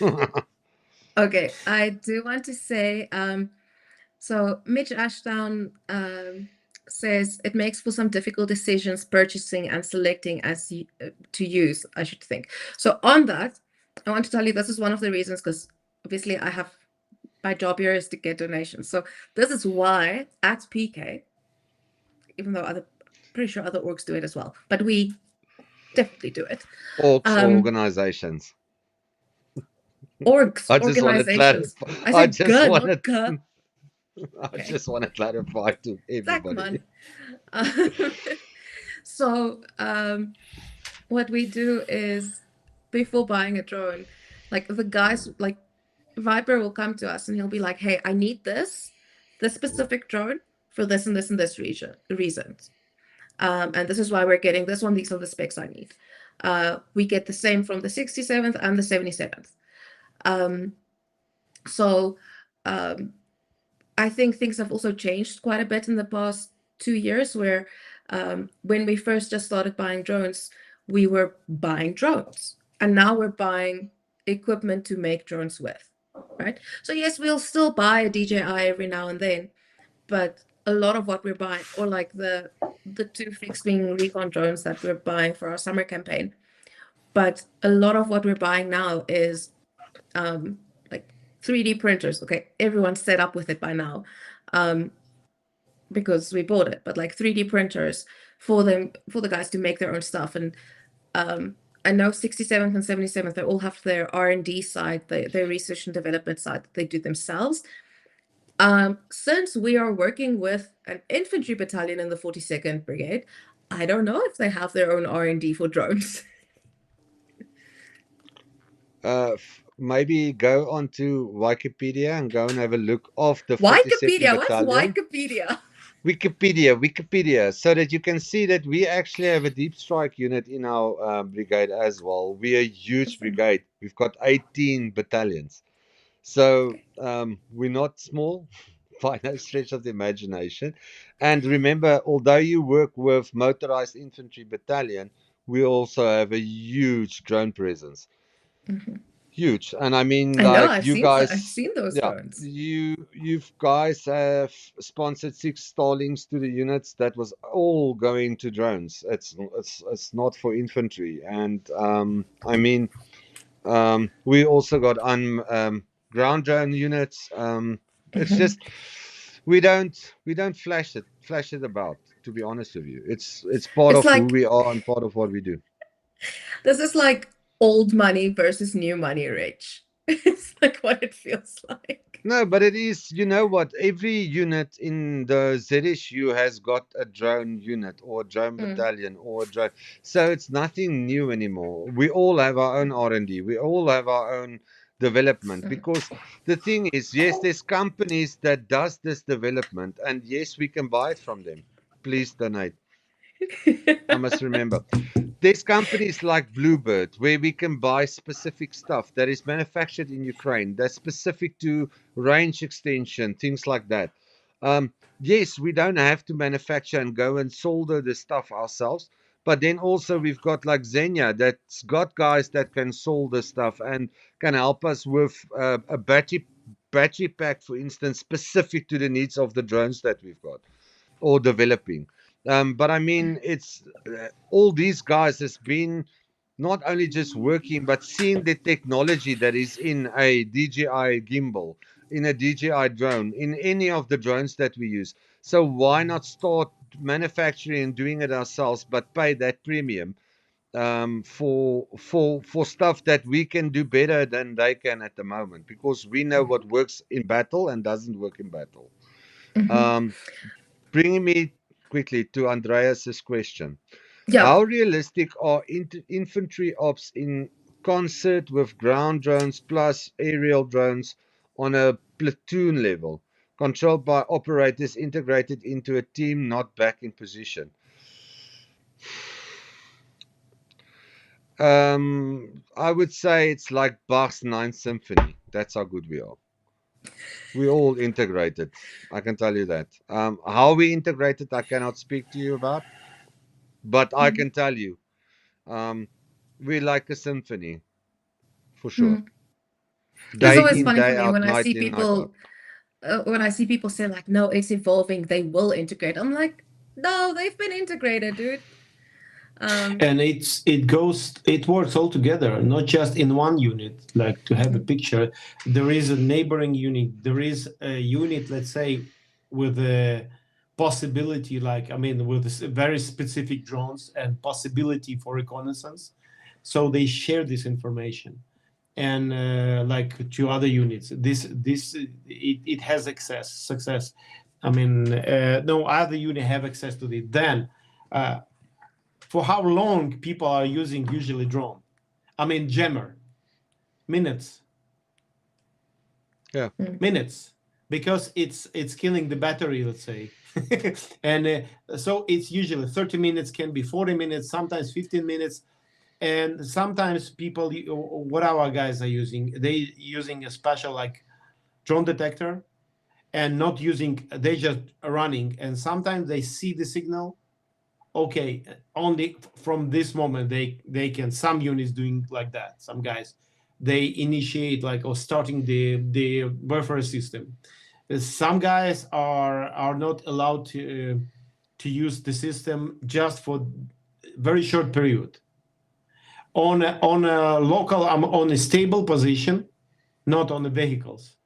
It really should be regulated and regulated. How often can you use, and in what cases can you use? Because the scanner can see there is a powerful signal there, and it's easy to track. Yeah. So, okay, I can tell you guys some real life experience with drone jammers. So we got a new technology, and my team was deploying, and we were operating in an area, very difficult area. And after that, after we continued moving with the drone jamming equipment, which is not always permanently on. We only use it specific. There's a SOP. There's a standard operating procedure when to use, when not to use. So eventually, we left the backpack at one of the positions. While we were resting, I started hearing a tank shooting directly at us. And I'm like, I don't understand what's going on. Eventually, it took me some time, and I identified the distance and accurately where it was. And our artillery, together with our drone teams, took out the tank. But in that process, I realized that one of the brothers that's in the position that doesn't understand the system switched it on and left it on. What happened then? The tank actually has a system that picks up frequency and light. That tank actually picked up the frequency, and the automatic aim went to us and started shooting us in a position. So again, like Zhenya has just said now, there's very specific standard operating procedures in a unit, but not only on a unit level, on a platoon level, on a company level, on a battalion level, and even on a inter-brigade level. So brigade to our left, brigade to our right, when and how and what. There's standard operating procedures for that. So you don't just do what you want when you want. It doesn't work that way. Sure. How much shit did the guy get who left the thing on? Yeah, let's leave it at that. Question. I have a question. How interesting, I mean, it's for people to hear. How many, please, I mean, leave your like in the chat if you like this topic, because I never seen the stream, like specific things, like spending like so much time on specific things about the electronic warfare system, and I mean all of these toys and using all of that. So it's interesting. I mean, we if have, you like it. Yeah. So we have 31 viewers on YouTube and 52 people watching on Twitter. And I don't think we've ever had this turnout, and chat's never been this busy. So I'm like, everyone is just loving drone stuff. So yeah. Which reminds me, since there are so many of you, please remember we do have a fundraiser that we are working on. And there's a raffle. I feel like I should just start, like, have a pre-recorded message for this. So we have a raffle for a battalion patch, a brigade patch, and a flag from the 67th Brigade. So that's the brigade patch, battalion, and the flag. Okay, I'll do this once more.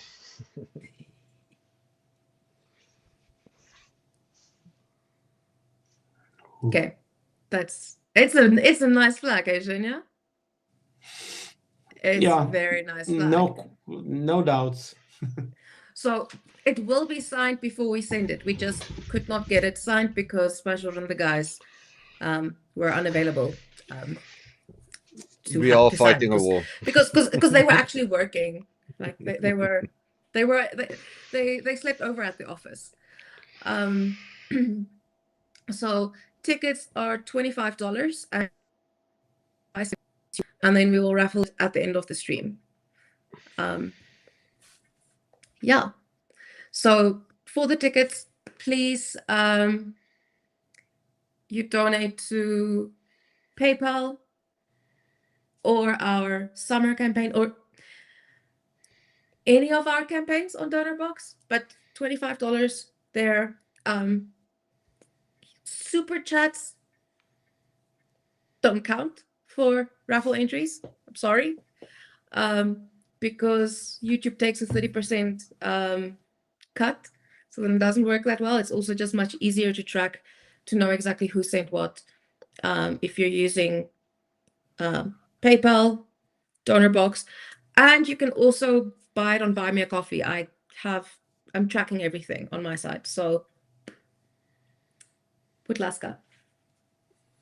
So donate, please, and it will be the most important if this stream will bring practical help to front lines. It will save more lives, and this is just number one. And let's say another topic I wanted people to all of us just remind you. And hey, probably signal Jana, we under error alert pretty much the whole Ukraine. Yeah. So yeah, we'll give Zen opportunity. Just what I can tell you guys is with this campaign summer, I know that like news and everybody and all the YouTubers and everybody say, oh, but Ukraine is getting momentum and we are on the front foot and all of that. But guys, I mean, we're still losing people on the front lines. We are still losing people. We are still losing equipment. The summer is very difficult. It's a very difficult time for us. I mean, if you've listened to me on YouTube for the last 2 whatever years, you will know that whenever it's summer, I always say, guys, please donate, because it really saves lives.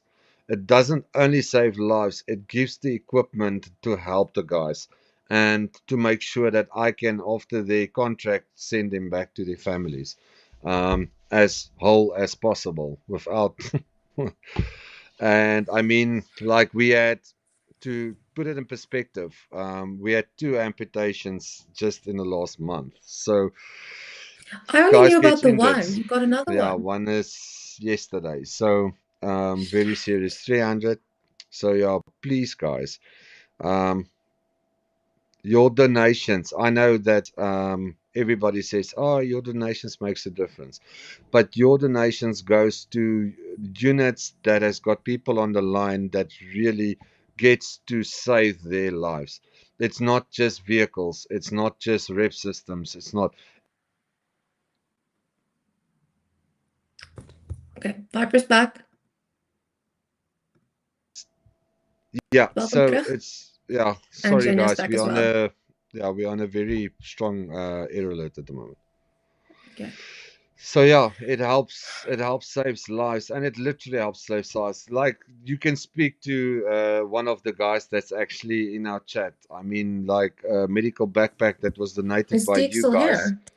I don't know, saved his life and helped him. And I mean, it really is that important. And if we all just give a little bit, it makes a lot. I promise you that. Yeah, I don't think Dick is in chat anymore. Dick, if you're there, just say hi. But yeah, he's usually here at the start of the stream. Yeah. So Halinochka says, I like to feel through information like we are part of a strong movement for freedom.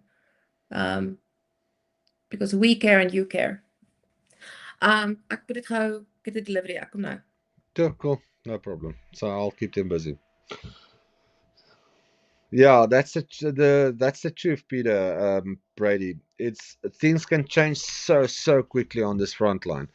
I mean, we might have momentum in our direction, but 30 kilometers from us, on another direction, there can be a breakthrough from their side, and it's always movement. And like I always say, as soon as there's movement in the lines from either offensive to defensive or defensive to offensive, there's a very strong reliancy on equipment and people and drones. And so that makes it so difficult because of winter. There's a very big limitation on movement, so the lines fluidity is not so strong because you can imagine that mines, all of that is yay deep under snow. So with that being so deep under snow, it's it's very difficult to move. I mean, it's very dangerous to move. Is there movement? Yes, there is. Is there still drones? Yes, there is. Do every of us just sit back and relax? No, it's not. But we've seen and I mean, I speak from experience, that the last couple of the last couple of winters, there's normally less casualties. Do we still have casualties? Yes, we do. But on summers, it's such a huge difference in shift and pace, for us as soldiers and as command and as, I mean, it's like we go into a hyperdrive every summer, and it's every summer we are worried about it. And yeah, your guys, I can attest to it. I can tell you now that with your donations, it's being used to save lives on the front line. And thanks to Project Constantine and other people helping us, you at home, I've been managing to send back a lot of foreigners to their homes. Yes, maybe with a little bit of shrapnel or injury, but normally alive. I mean, and that's my thinking. That's my day in and day out, is how to keep the guys alive on the line, how to make sure that they equipped, that they are ready, that they are trained, that they have what they need to do the job and do it good. And that's all we can ask for. I see Janos will be back now shortly, and hopefully Zhenya can manage to get connected again. So yeah, and then I hope you guys really enjoyed hearing a bit more of like rep systems, electronic warfare that we utilize, and how it changes. So if, for instance, the other thing that I wanted to say, which is very important, is that if you guys look at the different early in the stream, if you're now only joining us, go and have a look Sorry. at Zhenya. No problem. At Zenya's the Zhenya. Sorry, now that I've got you, it's actually a good thing to to discuss the different types of prices, like for instance in cable quality of antennas and antennas, the different types of antennas, because that's also a big part of costs. For you don't want a awesome system but then you sit with some second tier cables which doesn't push that awesome system through to be able to block. So Mhm. just to explain, because again people see like rep systems on Amazon and they're like, but why don't you buy this? Because why Okay. do we need to spend $7,000 on a rep system? Why? It's impossible. It's so many factors. Okay, it's when you open the cheap Chinese system block of electronic warfare system, there is almost no um, radiator for quality cooling. The RF models, which like main models, let's say, with generates and then amplifies, there is two blocks inside. They have a big differences because like between, because does it have a circulator element which protects the model, or does it has a good transistor, expensive one, which will be working well and stable, and so all of it creates the prices. So if you need, like, if you want quality like elements inside, yes, then quality cooling system, it's especially in the summertime, it you can see it, like it depends for how long you may use, because sometimes there is a systems which can work like a single use system. I mean, you just you start it in, it worked like for 20 25 minutes and burned. I mean, gone forever, not possible to restore. One antenna can cost from, this is like a China, not Chinese antenna, like can cost $30 and up. And there is antennas for one channel which can cost $200 just for one channel, quality one. It depends of the frequencies, depends of like effectiveness of it. There is a lot of like a lot of talk. Then stability. Some systems can work from like on 12 volts or 24 volts. Some system can work like, and they built for like 220 volts, like and it depends of like the way the source, the power source, and all of it creates the prices. Then the cables, the quality cables cost, I mean, good prices. Then there is a protection system inside, there is indication, there is like, this is a simple thing, but there is like you can use it on a distance, like, and it depends of the a lot of things, like, so like okay. And I will talk it from other side. The one of the snatch, we which the campaign which was started by Pete, initiated by Pete, and one of the snatch guys were using on a Zaporizhia, Velika Novosilka, Zaporizhia area, let's say that, Direction. yeah, direction. The guys having what did they share? They said it's survived after 11 drones in total. But they said the first half of these drones was couldn't reach the vehicle because of electronic warfare system installed, and they had two systems. So after a lot of attempts, they stopped trying to use FPV until they started to use a mortar, the bombs. When they destroyed the system antennas on a vehicle. After that, sorry. For one vehicle. Yes. After that, they started to. I mean, they got back to drones, but the second half of the, I mean, the 5 or 6 drones, they couldn't destroy the vehicle because there are many factors. But one of it because it was like armored vehicle, armored armored cabin, let's say.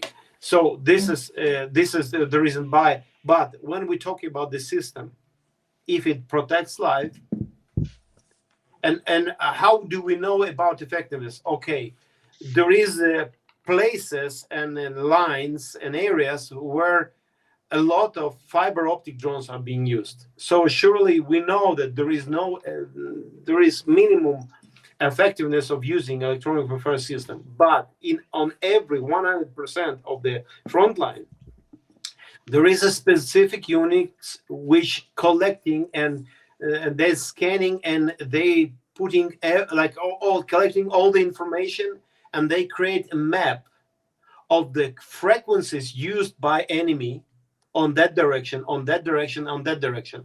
And when guys are ordering the system, they usually it's built for that, exactly that area, that time.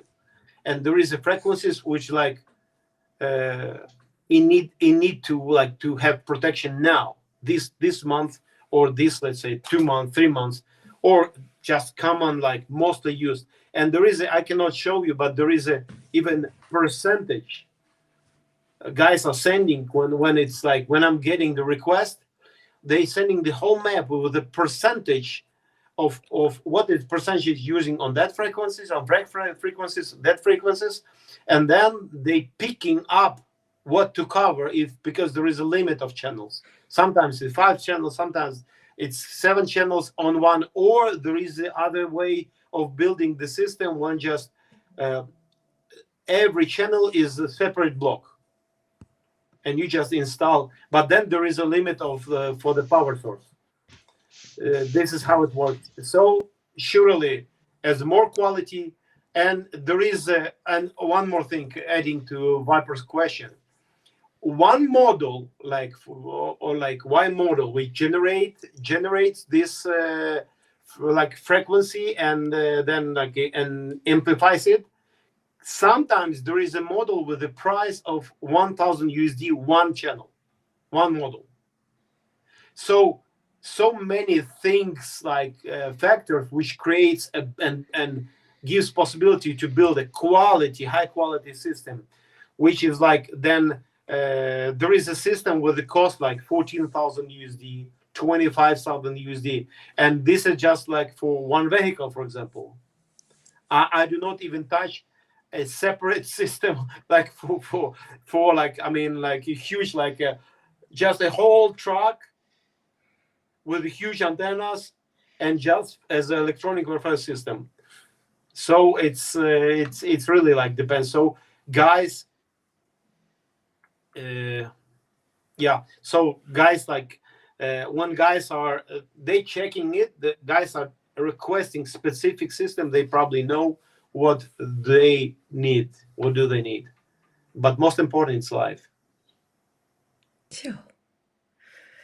It's crazy to so I'm glad you said that, because the rep systems we'll be getting that will be fitted onto the vehicles we're getting for the guys.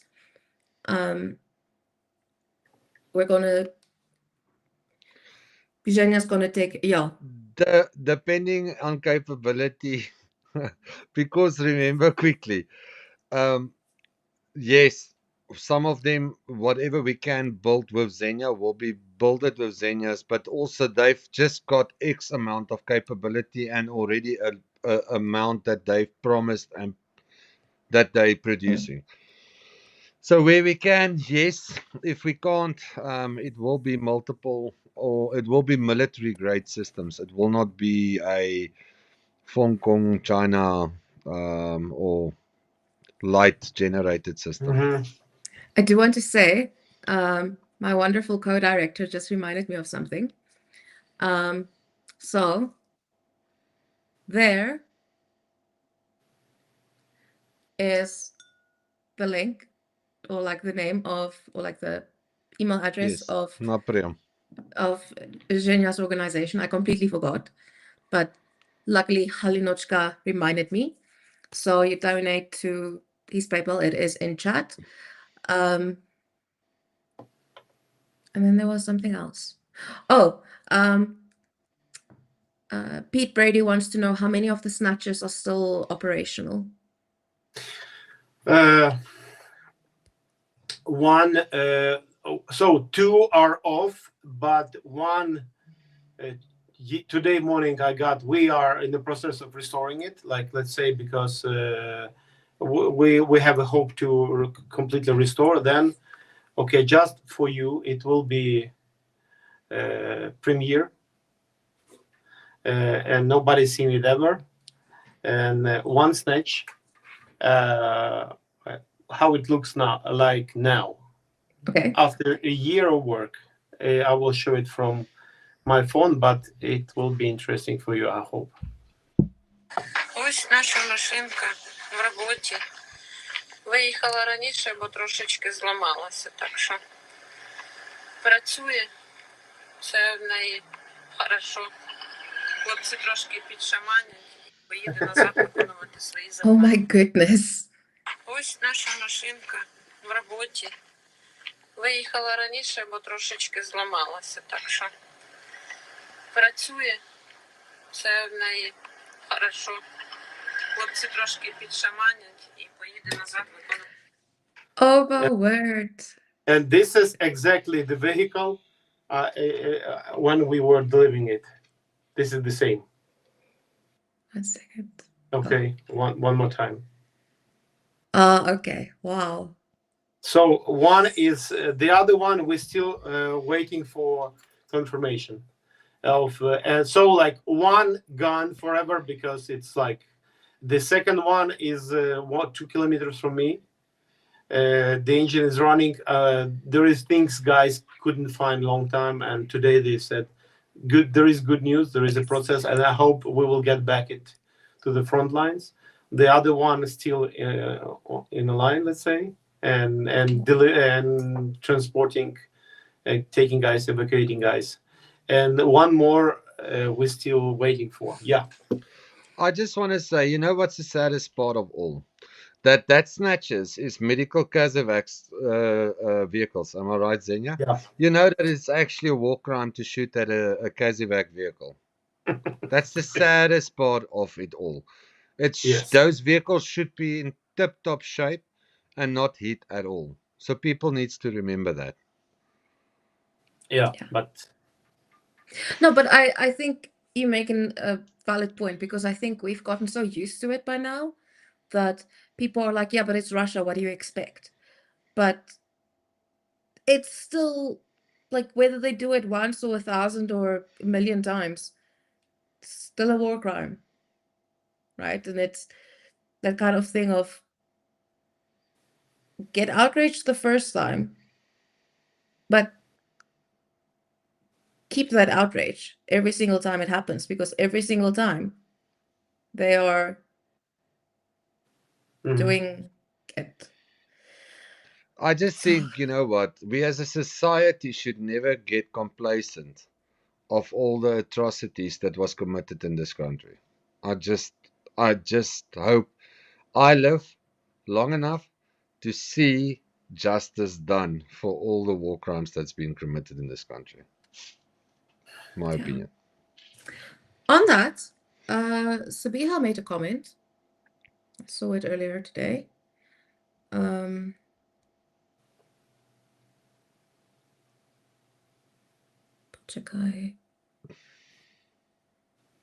Okay, so on Friday, May 15, 37 states across 3 continents formally approved the agreement to create a special tribunal in The Hague to prosecute Russia's leadership for the crime of aggression against Ukraine.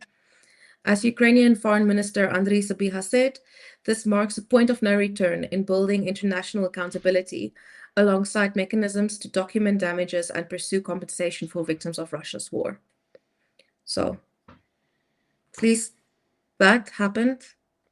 It took them long enough, but I mean, we live in a world and in a time when we easily discuss artificial like AI intellect, and we fly to the moon, let's say, and we still this. I mean, our civilization is still not figured out why aggressor should be stopped. We live on a too small place, too small planet.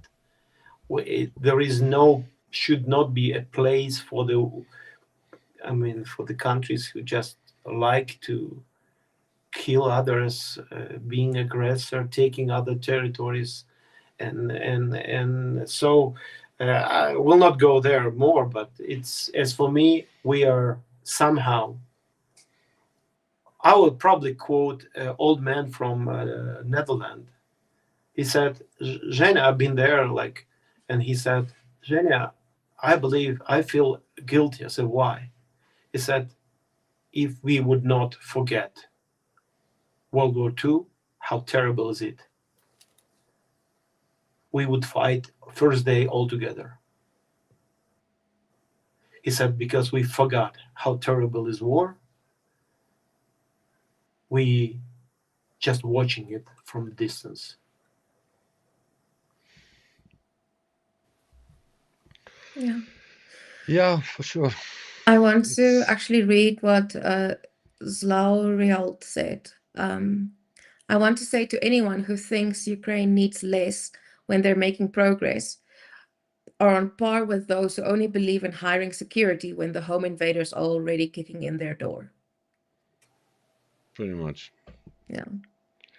And then Pete Brady wants to know, does the added things that you've added to the snatches, like all these things, how does it affect fuel efficiency and speed?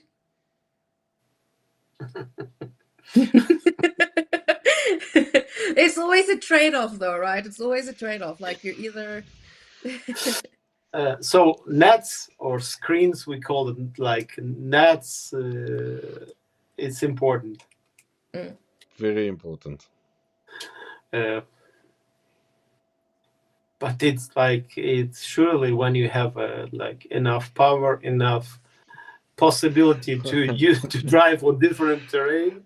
I got a very good synergy and analysis. It is like I can run faster without a helmet and a plate carrier, but do you think I'm gonna do it? that's a very good analogy to make. Yeah. Yeah. Okay, 1 second. Guys, reminder of our raffle. I'm going to do the raffle in a short bit because I've kept you guys here for 2 hours already. Yep. Okay, bunch of guy. Super. So We are not off tomorrow, yeah? You know that. So, okay. Mitch sent 50 euros. Thank you so much for that, Mitch. And Andreas sent 10 euros and 71 cents. And I know I got one from Matt Bowen, who was our raffle winner for the 77th Brigade raffle. He donated $25. Yeah, I think I've named everyone. Yeah. Super. Okay. Before you start the raffle, Starlink. Can I start? Can I? Oh yes. Thank you. I keep remembering and then forgetting. So we are paying for 27 Starlinks right now. Okay. We only have a total, like the subscription thing. We only have, if you count the full Starlinks and the shared custody Starlinks, we only have 18 Starlink parents. Okay. which means that money isn't covered. So it's coming out of it's coming from PK, but it's coming from like the money that's supposed in our budget to go towards buying vehicles and equipment and stuff. So we really, really need Starling parents. The Starling Parent program is you commit to a monthly donation on Buy Me a Coffee. It's $100 for a full membership, or like, yeah, a full adoption, and $51 for a shared one. And I know you're going to be like, yeah, but Yana, 51 is not the half of 100. Reason for that is I had to take into account Buy Me a Coffee's service fees, commission and service fees. Okay, so okay, sorry, just checking here. Okay, sorry. Yes, Andreas, that's good. Thanks, Andreas. So including that, I do know I got an email from someone who said that they want to adopt a Starlink, but Buy Me a Coffee does not have a pay with PayPal option. That is true. So if you would prefer to pay with PayPal, we do have our donor box does accept PayPal payments.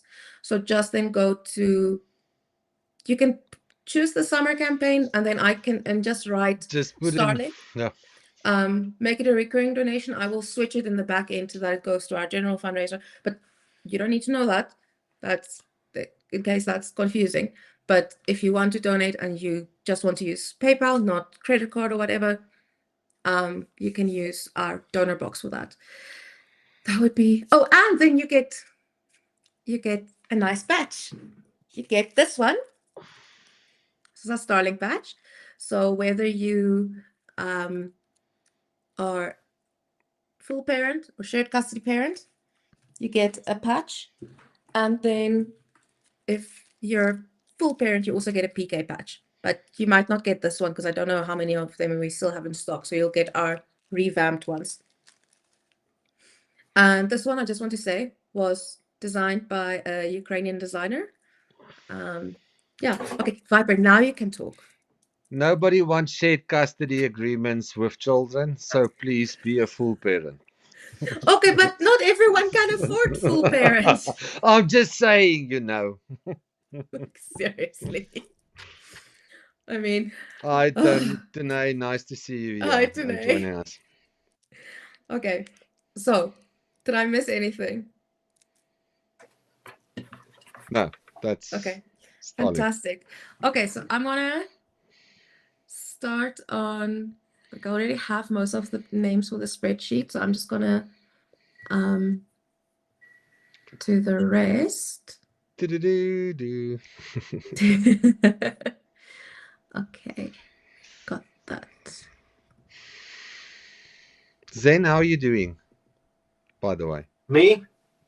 how are you doing? How is Zhenya? I'm okay. I'm happy. I've been in Slovyansk and Izum, those places that could help guys because of people who support. And I met guys there. And okay,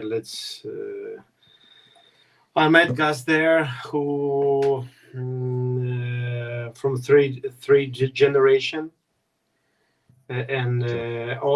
Generation, yeah, physically they're just different generation, and they've been in my camp. I'm doing a camps already almost 30 years, and they've been kids, some of them being kids in my camp years ago, and I found that three of them all of them are in three different brigades, and I invited all of them for coffee in the Zoom, and I was so happy. I don't know if you understand me. Like, I mean, you get what I was feeling. But I say, hey guys, I'm so happy you here. You're real people now. I remember you like that, and now you here as a man fighting. One in artillery, other guy is doing specific job. The third one is a pilot.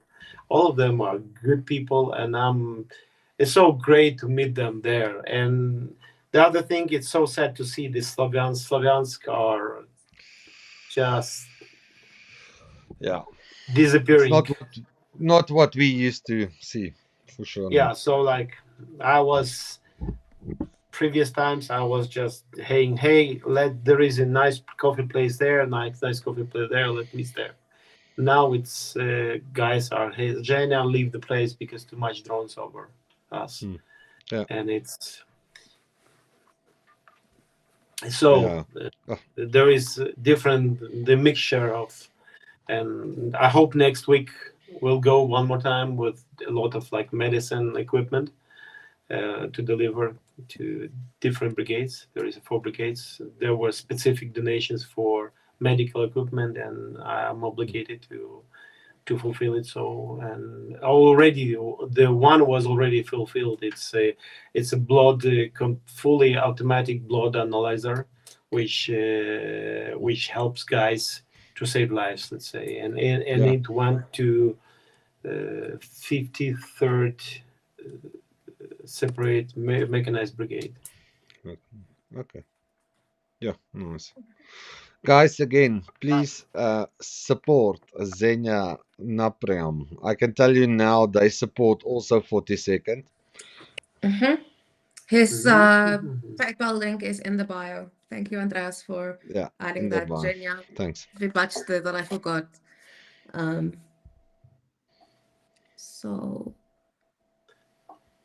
summer campaign, please support summer campaign. Summer strength. Because I think it's this is what is important. Please. Yeah. So hopefully we can have coffee soon. We haven't seen each other in a long time. It's about time now. And from and there is the 33rd Brigade from that direction, and one more are say, hey, let's see us there. So, and some more guys. So I hope we will have a nice time there. Yeah, and tell me quickly, Zen, health of your family, all good? That's fun and all of that now sorted. Everything is good. I'm happy. I have a happy life because I have a happy wife. Very important. Very important. Yes, and all of my 4 kids are happy and they love each other, and I'm happy. So that's.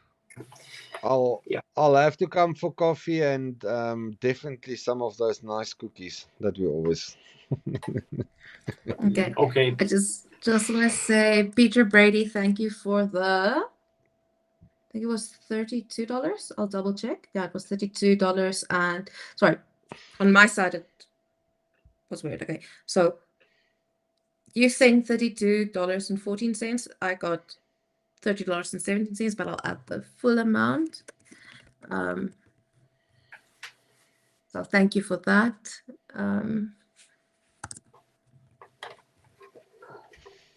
Can I have a minute? Huh? Okay, yeah, for sure. Please, one day I shared PDF file with Yana of school lessons, what Russians teach in the school, and about drones.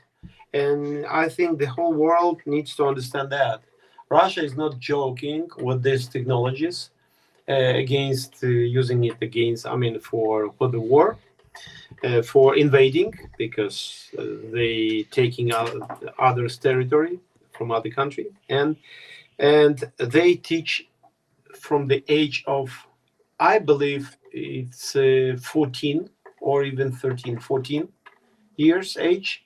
They teach in school about drones technology, and it's easy to check. Like I shared official document, and it's a part of their program. And I believe the whole world needs to pay attention on that, and needs to remember that the drone parts,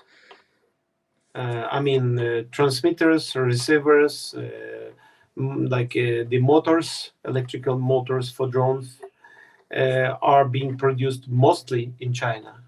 And if one day China will stop, will block, we will have not a big time in the world to do something like for protecting our skies, let's say the small skies. I hope you. I do it quite clear. We need to remember and pay attention on that, and we need to do our best to be prepared. Yeah.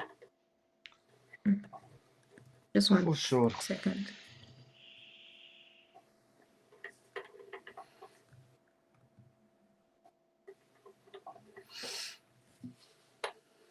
I'm almost done, guys. No problem.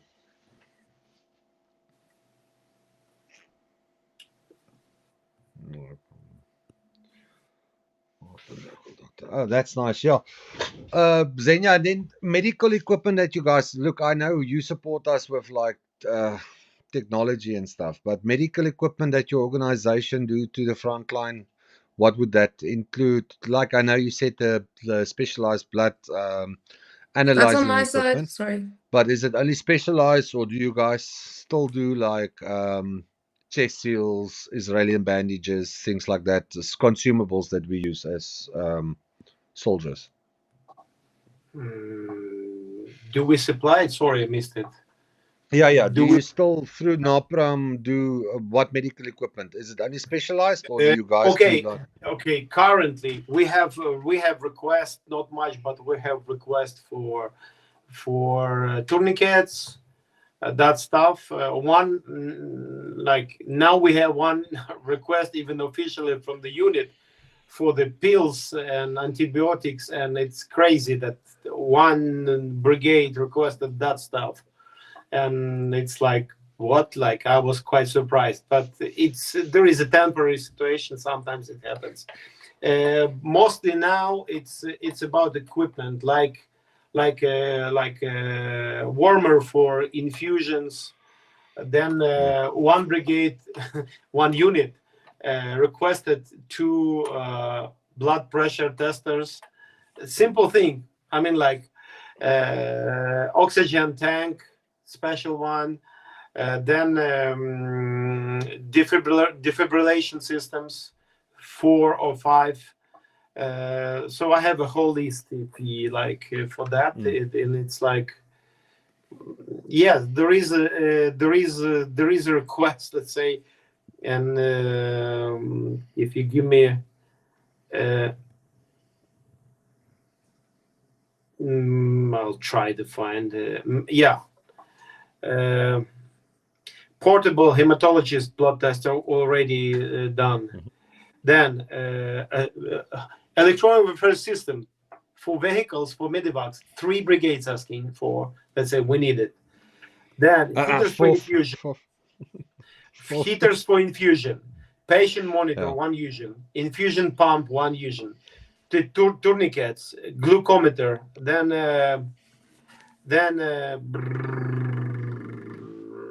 what else? Oh, and here is the 1 brigade, 25 points of different things for medic units. So there is a need, and there is and we do our best.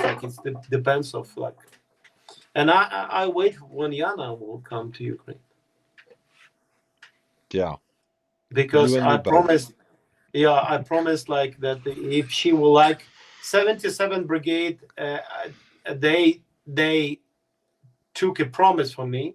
They said, Zhenya, you have to promise you will drive Yana to us. We want to see and serve a coffee for her or something, because and one guy said, I want to cook for her. Oh, that's nice.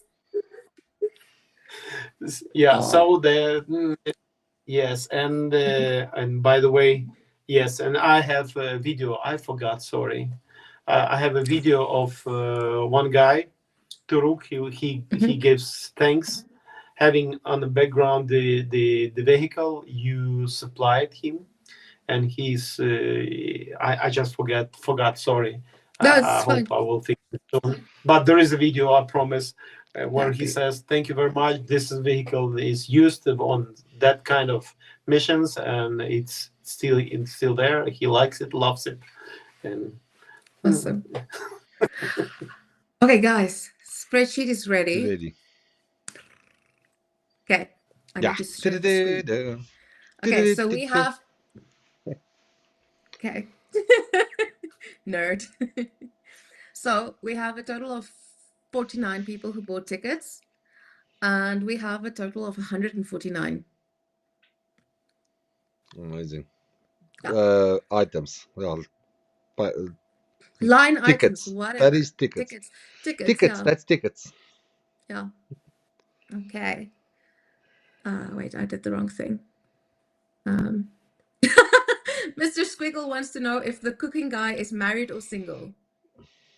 the one who promised he's married, but he's not alone there.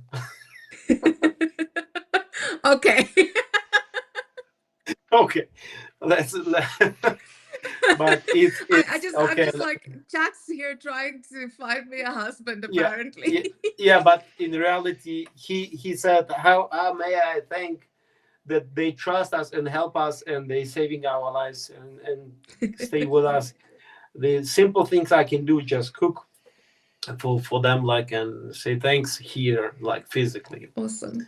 Okay. Yeah. You guys ready? Yeah. Okay. Let's go. You're spinning long tonight. Let's see. We. Ta-da! 133. 133 is Victoria. Congrats, Victoria. I think I don't know when she donated, but I will reach out to you. Yeah.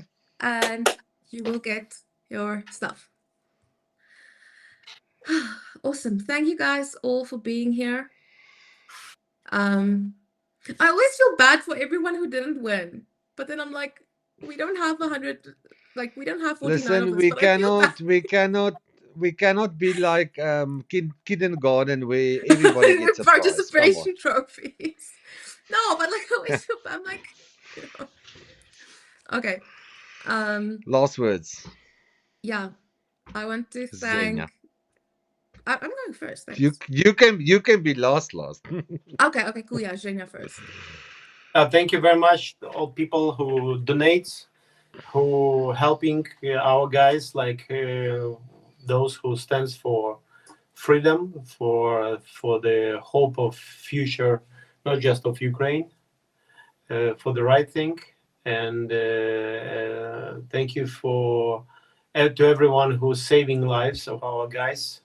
They are real people having families, dreaming get back to their homes with no war, and going fishing or doing camps or travel or just sit on. One man, I asked him, what is your dream about? He says, to be on a, like to sit and walk on a barefoot on a green glass and throw away my phone.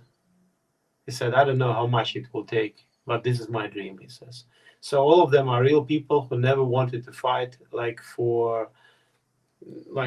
against, I mean, just protect. They wanted to fight on a business level for their kids, let's say, for their future, thinking about paying study, I mean, universities or travel or, but today they forced, and it's so there, no doubts, they're risking lives and giving sometimes their lives for the future, for the right thing, standing against of evil. And all of you are saving, keeping them alive in a lot of cases. So thank you everyone who stands with Ukraine, stands with our guys, and in here, Viper is one of those heroes who's standing together against of evil. Thank you.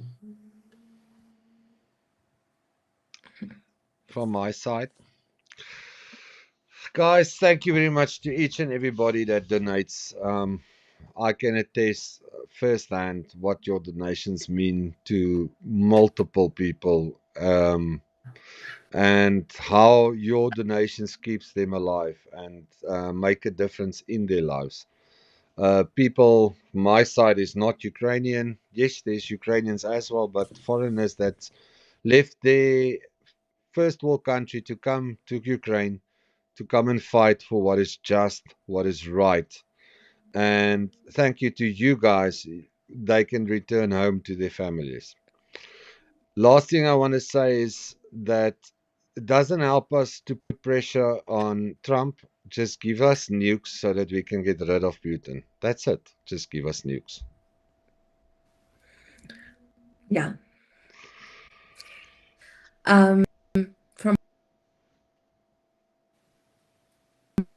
for even just tuning into the stream, I appreciate that. For supporting Project Constantine, for trusting us with your money.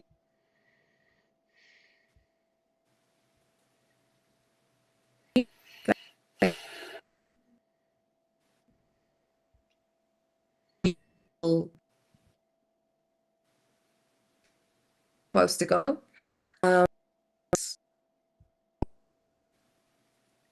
Are you guys? Can you still? It's get.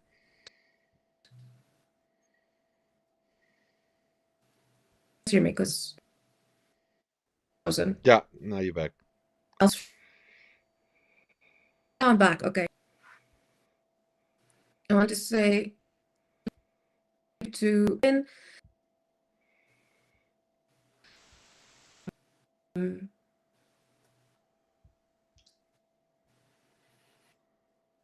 thank you guys so much. Like I'm there, like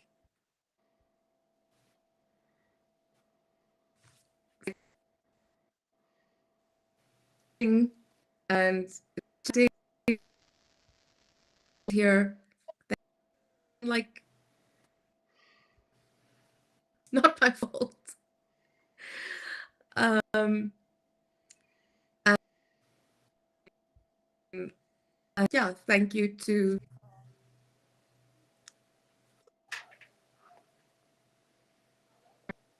just frozen. So I'm assuming. Yeah, you like on off Just on off. laggy day. We can get this from you, but it's the internet. We understand.